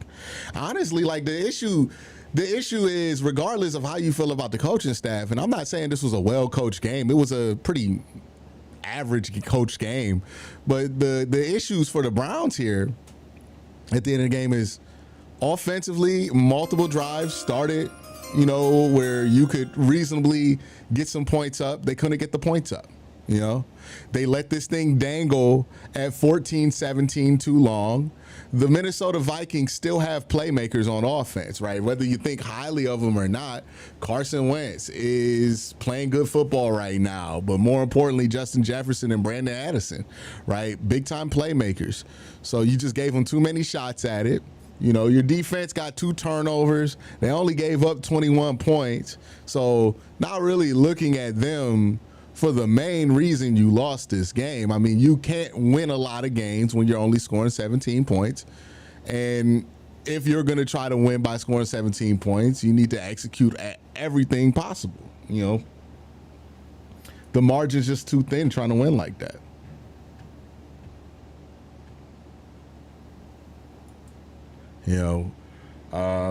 The players got to make plays, right? If you want this team to get off the field, it was a race between Justin Jefferson and Myles Garrett. Who was going to make the big play to end this game? This was a forgettable game for Myles Garrett. This is 2 in a row for Myles Garrett, right? 2 forgettable games in a row for Myles. He didn't make a big play. He didn't make the big play at the end of the game. Justin Jefferson did, Like that's why the Vikings were able to score. Myles didn't get a big sack at the end of that game, right? Offensively, though, the defense shouldn't have been put in that position. There's multiple ways you can slice this up, though. We can't expect to win games if we can't score more than 21 points. We got to put up more than 17 points. I mean, that's just the cold hard truth of it. Gotta put up more than 17 points, right? Gotta be able to do it. There was a lot of good things that you saw from Dylan today, but ultimately he couldn't put up more points there. For me, the way I was always going to judge this game wasn't going to be by that for Dylan, right? My thing was, I said this on Saturday, if the Browns have a chance to win it within 2 minutes, I would count that as a success for Dylan. So I think that was a fine enough debut for him. Stefanski cost us the game with play calling and wasted timeouts. I've been a big Stefanski guy, but I've seen this too many times. What are we talking about? What are the timeouts people are mad at? Like, what's the timeout that people are mad at? He called the 2 timeouts to preserve time when they were going to get a 3rd and short, but the Browns didn't get them off the field on 3rd and short. The defense didn't get them off the field on 3rd and short. So don't really understand why we're like, what timeouts did they waste? I feel like the timeouts thing is bullshit.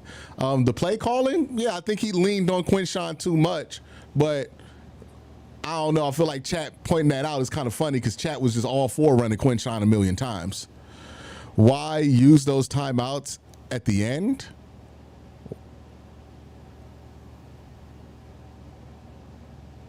Why do you? So why? Okay, I'm trying to understand why Chat's confused why they use those timeouts. Like, is there something I'm missing here? Let me look at Chat.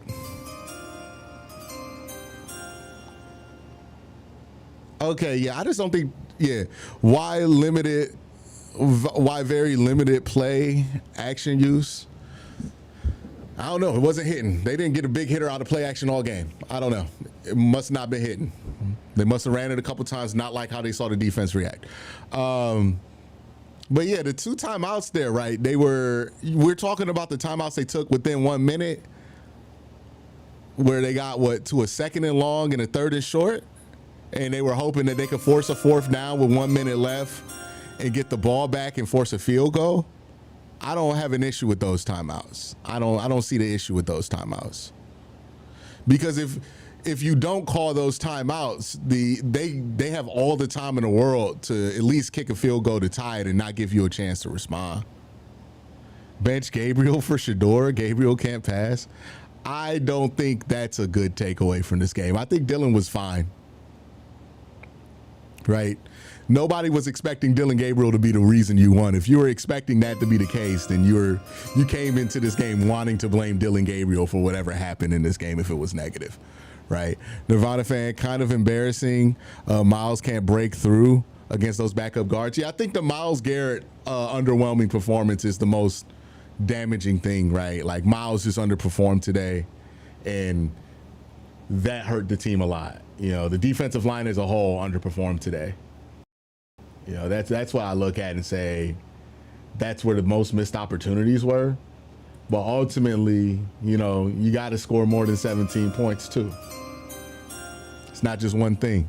It's real easy to sit here and say it's one thing, but it's not.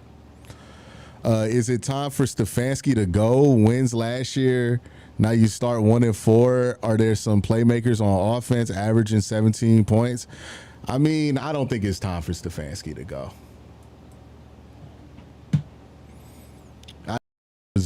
Year would really change much for where Stefanski stands.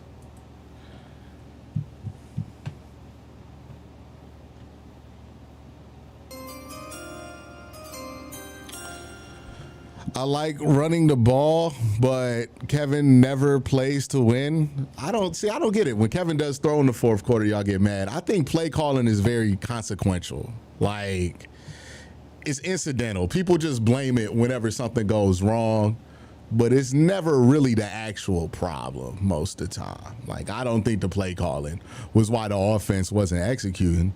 I think the offensive line not protecting well at the end of that game is why the offense couldn't execute. The offensive line not run blocking particularly well was why they couldn't execute at the end of that game. You know, Dylan probably left some opportunities on the table. I got to look at the tape to really know if there were any opportunities there for him in the past game. It's hard to tell on the TV broadcast, but we blame everything but execution on the field, and 90% of the time the problem isn't the play, the problem is the execution of the play. So yeah, I'm not really a big I'ma blame the play calling guy. Like, unless he's calling trick plays and that's getting us negative yards, the play calling's not the fucking problem. You know, everybody goes quick to blame the play calling, but it's usually not the case. Max T says DG looked good, happy about the rookie class, but damn, yeah, that was a winnable game for the Browns. You know, they had multiple chances to win it. They should be frustrated about that one.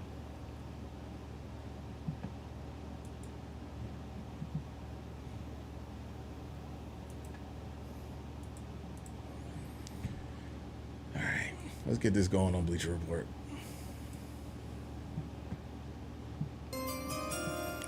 Sucks that we lost this, but there was a lot to like. QJ getting about 115. Smith was automatic down the middle. Absolutely no turnovers. The season this season is about next season. I'm just in loving it. I don't know what the last part, but thank you for the super chat, David. All right, so the Browns lose this game to the Minnesota Vikings. All right, so the Browns lose this game. To the Minnesota Vikings. Some of this story feels very familiar. Some of it felt a lot different while watching it.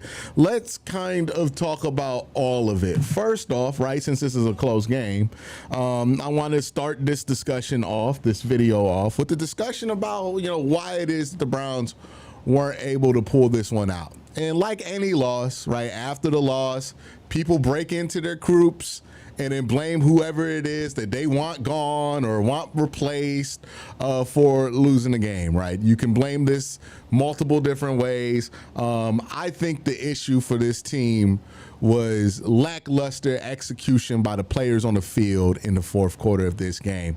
Multiple mistakes that led to multiple blown opportunities. A lot of penalties in the fourth quarter from the offensive line, a lot of pressure given up from the offensive line, a lot of bad run blocking from the offensive line really kept this offense gridlocked. I don't know. I got to watch the all 22 to see if Dylan left opportunities on the table, but he wasn't very accurate in the fourth quarter of this game either. Misses an easy little dump off to David Njoku because he misses high, misses a throw to Isaiah Bond because he misses high, also doesn't force Minnesota to use their timeout in that drive. So not great execution from your quarterback, your rookie quarterback, who you expected to have some mistakes here and there, obviously, right? You're starting a rookie quarterback on the road. Well, not on the road, but in London. So there's that, right? If you look at the defensive side of the ball, you can't let Minnesota with 3 backup offensive linemen and a backup quarterback drive down the field on you 3 times in this game. You know, no short fields for Minnesota. They got 21 points. It's probably the worst performance from the defense all year. That being said, they still got 2 turnovers, right? They weren't terrible in this game, and they weren't, you know, if the offense plays better, they certainly played good enough to win this game, but could not get off the field in the fourth quarter of this game. At the end of this game, couldn't get Justin Jefferson under control, couldn't get pressure on Carson Wentz. We didn't get a big play from Miles in the fourth quarter of this game, and this has been 2 games in a row where Miles has not been a part of the conversation in the way that you want Miles to be a part of the conversation, especially a week where he's not really playing a league competition. So the defensive line, I thought, in this game overall wasn't a strong performance from them. They did force 2 fumbles, so not going to say it was terrible, right? I think that's short-sighted. But, you know, just we know what kind of pressure this defensive line can get. We've seen them get more pressure on better on offensive lines. And for them not to really have a standout performance today, I think it's a very big letdown. And that was part of the reason you lost, because you couldn't get off the field here in the fourth quarter to maintain the lead that you had. That being said, offensively, they should have put more points up than 17. It's not acceptable, right? There were multiple opportunities to do so. They did not execute on those opportunities. And special teams, which was relatively fine this week, makes one mistake, right? You get a beautiful pump by Corey Bojorquez, a great play by McMillan to tap the ball back into bounds. The long snapper runs downfield and he lets his foot slide into the end zone, which stops a play from being on the 1 yard line to being on the 20. I mean, that's 19 lost yards there. That's bad execution, right? You know, it's real easy to blame coaches for a lot of the mistakes that we saw in the fourth quarter of this game. And sometimes blaming coaches is warranted, right? You know, I blamed Bubba Ventrone for a lot of went wrong with special teams. And I think his history on the punt coverages being as bad as they are kind of like justifies that. But execution on the field is also important, and you saw the penalties in the fourth quarter stack up, right? The Browns get the ball at the 40 on a turnover, right? And then they get a penalty immediately, a holding penalty or illegal procedure penalty that gets the ball knocked back 5-10 yards. Now they're behind the sticks. They can't run, or if they run, it's too obvious, right? You know, a lot of people hoping that you can play call your way into some magic stuff here, but that just wasn't going to be the case this week, right? You're too limited of an offense to play call your way out of it. People look at Kevin O'Connell and be like, oh, well, Kevin O'Connell can call all these plays. Well, Kevin O'Connell has Braylon Addison, my bad, and Justin Jefferson to take the attention to the defense, right? The Browns don't have attention grabbers like that. This game in the fourth quarter was going to come down to who made the big plays, right? Who made the big plays to end the game. And ultimately, Minnesota, their players made the big plays to end the game. Justin Jefferson, big catch, get the ball on 30, right? Brandon Allison, great catch to score the game-winning touchdown for them. They made the big plays. What we didn't see from the Browns, we didn't see Jerry Jeudy in that fourth quarter at all. We didn't see David Njoku make a great play. We didn't see Dylan Gabriel light him up in the fourth quarter. We didn't see Myles Garrett go Super Saiyan on the defense, on the offensive line, and get the Browns the ball back by any means necessary. They made the plays to win the game. The Cleveland Browns did not. You know, they were what do you call it when somebody's just watching? They were just watching, right? They weren't making the plays that were necessary to win this game. And in my opinion, that's why they didn't, right? We could blame this on whoever you want to blame it on. You could blame it on whoever people want to fire this week. But the truth is the players on the field had opportunities to take this game into their own hands, and they did not execute those opportunities. Most of the time they got in their own way. And that's why they lost this game. Where Minnesota, their players, they made the big plays, right? You know, Brandon Allison, great catch there to win the game. Justin Jefferson, another great catch there to put him in position to win the game. That's the difference. We didn't get an equivalent play from Myles Garrett. We didn't get an equivalent play from our offense. We didn't get an equivalent play from special teams. The opportunities that we had to make those plays, we whiffed on them, right? Myles doesn't get a sack in that last drive. You don't pin the ball at the one when your punter does an excellent job getting it to the one. Offensively, you get 2 turnovers, 1 turnover in the fourth quarter of that game, get the ball at the 52 times, 1 off a missed field goal, 1 off a fumble. You're unable to put up points from both of those drives, unable to make plays from both of those drives, and you lose the football game. Winning games in the fourth quarter is always going to come down to what playmakers make plays. When the Browns playmakers make plays, we win games in the fourth quarter, right? Against the Green Bay Packers, Browns playmakers made plays. Myles Garrett made plays in that fourth quarter. We saw Quincy Judkins made plays in that fourth quarter. We saw Shelby Harris make a play to block the field goal in the fourth quarter. The Browns won that game because the Green Bay Packers didn't make the plays that were necessary. This week, it's the other way around. We were passengers. We were spectators in the fourth quarter. We didn't make plays. They made plays. We lost the game. That's really what it comes down to. Got to show up against Pittsburgh next week. We know how difficult historically that Pittsburgh game has been. Now you're adding the difficulty of coming off the road in London and playing that Pittsburgh game. You know, it's going to be a tough week. We'll see what they do. They need to win that game in Pittsburgh in order to keep any realistic hopes for this season alive, because if they go 1-5, that's not going to really inspire a ton of confidence in this football team, no matter how much you think the schedule lightens up after that game. You know, I've always said it. They need to get 2 out these 6. Their last opportunity to get 2 is in Pittsburgh. They haven't won that game in a very, very long time in Pittsburgh during the regular season. So that's the position you put yourself in. Have multiple opportunities to get that win today. Just didn't get it done. The Vikings were more interested in making those plays than the Cleveland Browns. Now we're going to spend some time talk about Dillon Gabriel and what we saw in this game. What are the good things? What are the bad things? Kind of go through that. So we'll spend some time there. Real quick, I want to thank my sponsor for today, Sleeper.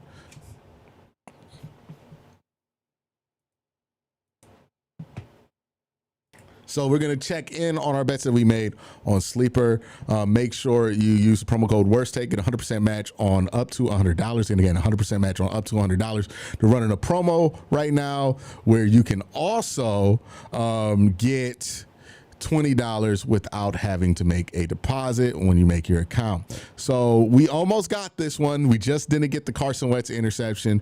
Got over 175 yards for Dillon Gabriel. Quincy, the 13 receiving yards, 13 attempts for Jordan Mason. Carson Wentz, the 1 interception. You didn't get the 1 interception, but you almost got this one. Make sure you join Sleeper. Use the promo code WORSTTAKE. All right, are we back? Yeah. All right. So are we back here? I don't know. Again, I'm not really interested in blaming the defense for this game. The offense has to score in the 4th quarter, but I don't really want to shoot the defense bail for that last drive. Like, I think we can live in a world where we can blame multiple things for this game. I don't understand why it is that people think that you have to blame one entity for this game. When we watched it, there were multiple entities that go wrong. You know, you expect the Browns defense to be able to stop the Vikings on a drive like that at the end of the game, regardless of what happens before it. You expect the Browns defense to make a play there. You expect Myles Garrett to not get blanked, no pressure, season low in pressures, in a game where there's 3 backup offensive linemen. The point blank, period. There's no real, like, people want to shoot the defense bell or they get mad at me for saying that the defense really, like, they deserve their chunk of the pie here. Defense deserves it. Offense deserves it. Like, this was a execution error. I think they just didn't, the players on the field just didn't make the plays necessary to win the game. We'll talk about some of that. Let's start with Myles, right? Because I already got started on him. Season low in pressures today. When you got 3 backup offensive linemen. And I thought overall from the defensive line, Myles' performance, his lackluster performance, kind of set the tone for the defensive line. Carson Wentz just was way too comfortable in this game. If we look at Carson Wentz's numbers, let me pull them up real quick in this game. He was way, way, way too comfortable in this game. Let's pull it up here, right? Carson Wentz, Browns game. I want to see it. Yeah, Carson Wentz. So Carson Wentz, 236 yards. I believe he only got sacked twice in this game. I mean, people were thinking the Browns would get like 7 sacks in this game. Only got sacked twice in this game. No, 3 times in this game. And then if we go to the box score, Carson Wentz, 25 of 34, 236 yards. Just way too comfortable, you know, averaging 6.9 yards per attempt. His time to throw, I imagine, was pretty high in this one because he wasn't even getting the ball off quick most of the time. Just too comfortable here, right? The pressure from the defensive line, it just wasn't there. That's not how this defense is built. So, you know, the Browns defensive line this is one that they're going to want back, right? They play a better game, they probably win this game, despite the fact that the offense doesn't score in the fourth quarter. And ultimately, whether it's fair or not to the defense is the side of the ball that has high expectations. The offense never had high expectations. Even before the season started, our expectations for the offense were very low. Now, can they be better than they are right now? I think absolutely they can be better than what they are right now. But the offense always had low expectations. You want the defense to be able to execute at an elite level, and there's no way of breaking it down. And if you can look me in the face and tell me this lie straight to my face, you can tell me, but did you see an elite defense today? Because that's what the Browns defense is supposed to be. Again, it's not the only reason the Browns lost, but the Browns rely on an elite defense to win games. We did not get an elite defensive performance today. I will stand on that hill. Carson Wentz, the game he had today, 21 points to a Minnesota team with a backup quarterback, 3 backup offensive linemen. It's not a bad performance. You still got 2 turnovers, but it's not elite. And we don't need decent, we need elite from the defense, right? So, defensively, I thought I was disappointed just thoroughly with the whole team, defensive line-wise. Other than Malik Collins, who showed up today, thought Malik Collins was probably their best defensive lineman today. Didn't see much from Mason today. Didn't see much from Isaiah McGuire today. Didn't see much from Alex Wright got the forced fumble, so Alex Wright was fine today.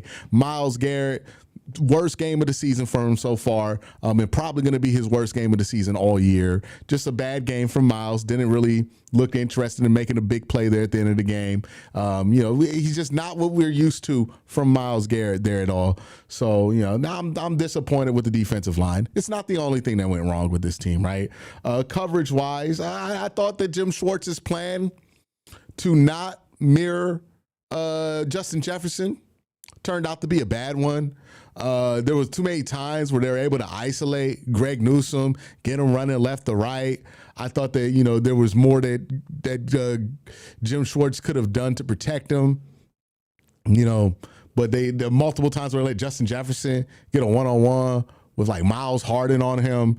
Just, you can't give Justin Jefferson these easy looks. So I don't think it was a great day from the defense. I don't think it was a great day from Jim Schwartz. If we go over to the offensive side of the ball, in the first half, when we got to the third quarter, right, we were pretty happy with what we were seeing from the offense. And I think if you look at the first 3 quarters of this game, you're pretty okay with what happened here, right? First, let's start with Dylan. I think that's the guy that people are going to want to talk about a lot. I thought Dylan was fine in this game. If you're asking me if he passed or failed his first game in the NFL, I would say he passed. I said coming into it before this game, if Dylan Gabriel doesn't turn the ball over against a Brian Flores defense and you're in a position to win this game with 2 minutes left to go, then Dylan Gabriel did what you expected him to do, and that's an improvement from what Joe Flacco was doing the last few weeks. And it was an improvement, right? Was it enough to win this game? No. But it was an improvement in his first game. He was, 19 of 33, 190, 2 touchdowns, no turnovers. Again, I'm not going to sit here and act like he's the next big thing or he's going to be the franchise quarterback for this team. But what he did do was he didn't look overwhelmed. He looked ready for the moment. And he looked like he was capable of playing quarterback in the NFL. I didn't leave this game questioning what the hell the Browns were thinking, because they thought he was ready, right? There have been moments here where the Browns put a quarterback in, and I'm like, I don't know how you thought that this guy would be ready to play by how he looks, right? Deshaun Watson, Dorian Thompson-Robinson. There have been times you looked at him, you're like, there's no way you can even convince yourself this is close to competent. With Dylan, he was competent out there, right? He wasn't great. I wouldn't even say good. He was just competent. I would give him a C+ grade. You know what I mean? Like a C. Actually, just a straight C. I wouldn't give him C+. They would have won this game. I would have gave him a C+. But a C grade, it was serviceable. It wasn't gonna win you this game, but it was serviceable, right? There were multiple drives for Dylan to win you this game. If he would have made one of those drives in the fourth quarter, how many opportunities did the Browns get in the fourth quarter of this game to win this game? Okay, so they got the Yeah, one at the top of the fourth, another one. They went 5 plays. So realistically, he had 4 chances to win this game. He didn't really do anything on all of those chances, and he got more inaccurate in the fourth quarter. So he's not going to win you this game, and he wasn't going to win you this game. He didn't win you this game. If he would have done that, then yeah, I would have gotten excited, or I would be more willing to give him like a B. But C grade's about what I'm gonna give him. He didn't turn the ball over. I don't think he's egregiously the reason they lost this game. I just think he's a part of why they lost this game.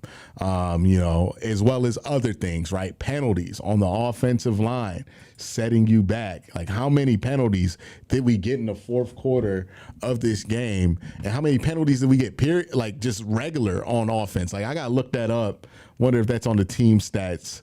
Then, yeah, the Browns got 10 penalties in this game worth about 78 yards. They lose the penalty battle.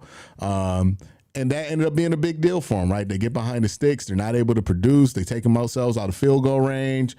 I think people can make a lot of the play calling in the fourth quarter. I feel like execution plays a big role in that, but I do think Kevin got a little run happy in the fourth quarter of this game, right? And I understand it. Quincy was running really well in the third quarter of this game, had 23 carries, 110 yards. So you want to just try to finish this game out with Quincy. But I thought by the time we got to our final 3 possessions on offense, it was clear that the Vikings were willing to sell out to make sure that the run game wasn't going to be successful, and the Browns shouldn't be running the ball. I think they ran the ball the second to last drive of the game. Let me pull this up. They ran the ball 3 times. Yeah, they ran the ball punt, and completion. That was a 3 and out. Where was it? Where was the 3 runs? Yeah, they ran the ball like 3 times straight. Or 2 times. They ran the ball for negative yards on first down and then ran it again on second down. And I was like, well, that's just putting your quarterback in a horrible position if you don't get anything on those runs here. So, yeah, I don't think in the fourth quarter they really did much to support their quarterback and put him in a better position to succeed. But I don't think the quarterback was doing anything that made you think that he was going to succeed at a high level in that fourth quarter at that point. So I understand why they were like, hey, we're going to lean on anybody. We're going to lean on Quincy. I just wish they would have kept the same balance that they kept in the game in the fourth quarter of this game as well, because most of the game it was 50-50 run pass split. I thought in the fourth quarter they became just a little bit too predictably run heavy in that split. So maybe they could have benefited from running the ball a little less there, but they also could have benefited from just blocking better on some of these plays. They also could have benefited from protecting better on some of these plays. They also could have benefited from not getting penalties on some of these plays, right? Third drive in the fourth quarter, they get a 10-yard penalty to start it, right? There was the holding penalty on what was a Quinshon Judkins touchdown early in this game. Just so many penalties from the offensive line that just kept biting you in the ass all day. So, there's multiple places to look at. I don't think this was a banner day for anybody of the Cleveland Browns because, again, a banner day is when the playmaker comes out, makes a big play to end the game. We didn't get that. So, yeah, if you're asking me about Dylan, I thought Dylan was fine. You benched Joe Flacco, you put in Dylan Gabriel because you felt like Dylan could execute the offense smoother and not turn the ball over, and Dylan did do that, right? You didn't bench Joe Flacco to put in Dylan Gabriel because you thought Dylan Gabriel was going to be Joe Montana, right? So I'm not going to sit here and shit on Dylan because in his first game he doesn't drag the Browns to victory here, but, it's a C. It's a C performance from him. It's fine. It's better than what we've got all season. It's probably our best quarterback game all year. He was fine in this game. Hopefully he builds off of it. I thought getting Jack Conklin back too was huge because there was just better protection in this game, despite the fact that it wasn't great in this game overall. But yeah, Dylan was fine in this one. But the offense still can't get past 17 points. It's got to figure out a way to do that. Kevin's got to figure out ways to get the balls to get the ball to his playmakers a lot easier than what it is now. Feels like it's so difficult to get anything going for David Njoku. So, you know, there's that. But yeah, offensively, it was what it was. I think there's some room for improvement here. If we're talking about Dylan specifically, I thought Dylan was fine. I know a lot of people are talking about like the Kevin stuff. I don't know. Maybe I'm missing something. I wasn't mad at the timeouts at the end of the game because I understood you're trying to preserve some time to get the ball back in case Minnesota scores a touchdown. But the defense didn't get the third down that they were leaning on, right? Like you called it 2 timeouts on first and second down because you're thinking you're going to get a timeout here where you're going to get a stop here on third down. I think there is a question of whether you want to take the runoff or not. It didn't seem like Minnesota was really trying to drain the clock there. So maybe taking the timeout on the runoff was questionable for Kevin. But honestly, this game, you didn't lose it because of a timeout. You lost it because you didn't make plays to win it. Like before that timeout situation came up, you got the ball on a turnover and on a missed field goal on a short field twice for your offense, and you could have caught it. Like if I'm going to be critical of anything for Kevin, is that his offense couldn't score in the fourth quarter, despite 2 great opportunities to score in the fourth quarter. You know, so that's really where I stand with this. You know, there's a lot of different ways you could break in on a close game like this and try to blame it on somebody or blame it on whoever you want to take fault for it because you want to get somebody fired or whatever. But this was a team loss. I mean, they just did not make the plays that were necessary to win the game at the end of the day. The other team did make those plays. You did not. You lost the game. It's really that simple. That's how football works sometimes. You know, it worked in the favor of the Browns against Green Bay. It didn't work for you now. You know, you did not make the plays. They did make the plays. It's really, that's really what it is. And I'm not saying put your hands up, nothing you could do about it. I'm saying there was something they could do about it. They didn't do it. And they got to live with that, right? You know, Myles Garrett has to live with the fact that, you know, one of his worst performances of the year is not going to be against like Laramie Tunsil or something like that. It's going to be against Christian Darrisaw and 3 backups. Myles got to live with that. That's embarrassing for Myles Garrett, right? Jerry Jeudy's got to live with the fact that he's just looked bad to start the season. David Njoku's got to live with the fact that he's not helping his rookie quarterback enough. Dylan Gabriel's got to live with the fact that he did not make enough plays, that he was throwing the ball high at the end of this game. Quincy Judkins, he was fine. He has nothing to feel guilty about. But, you know, offensive line has to deal with it. They're not setting their team up for success, and they're getting too many penalties here, right? Defensive line of the Browns, let the team down today, right? Multiple things why you didn't win this game when you really should have. So, you know, I'm not going to sit here, make this about one person or the other. I think the whole team is the reason they lost today. And they didn't make the plays at the end of the game. That's really it.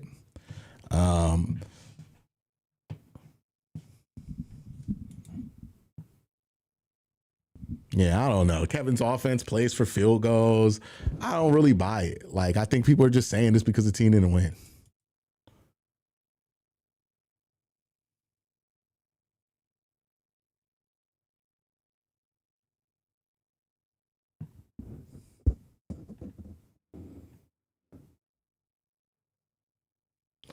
All right, yeah, people are just saying dumb shit in chat now. But yeah, that's really it.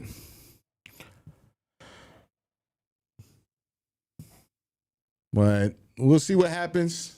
They're going to get next week versus Pittsburgh. It's a must-win game for them for the rest of the season. If you look at it, right, you get 2 wins. You see that schedule down the stretch. They can make something happen. The thing for the Browns now is that they got to look forward, right? You know, they got to get this win versus Pittsburgh in Pittsburgh, which, again, they have not done in a very long time. If they can get that win against Pittsburgh, then they will be in a much, much, much, much, much different place for the rest of the season than they will if they don't get that game, right? 1-5 and 2-4, completely different. Right? Completely different, especially with the stretch of the season that the Browns have coming up where, you know, they got some winnable games up ahead. But one, they're going to have to score more than 17 points to beat Pittsburgh. And they're going to have to score more than 17 points to beat most of the teams that we're saying, hey, look, the Browns have a chance to beat them. They do if they score more than 17 points. So they got to figure out a way to be more effective on offense. They got to make more plays on offense.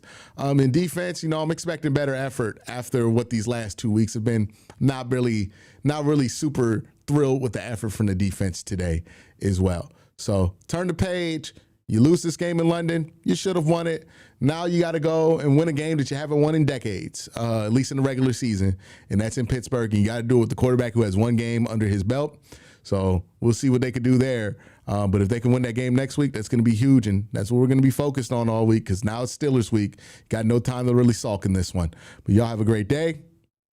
Have an even better night. Did I miss any super chats? Let me check if I missed any super chats.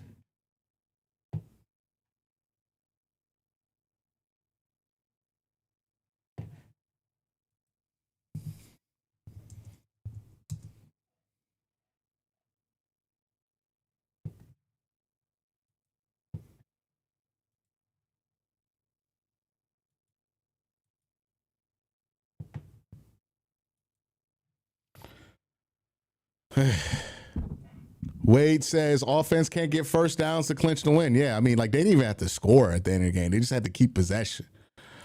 Sly says, man, I wish Kyle Shanahan didn't make PowerPoint to leave balling with Mac Jones. Kyle Shanahan was going to leave regardless of if they played Johnny or not. Anthony Latham. Okay, so we got all that. So we got all the super chats.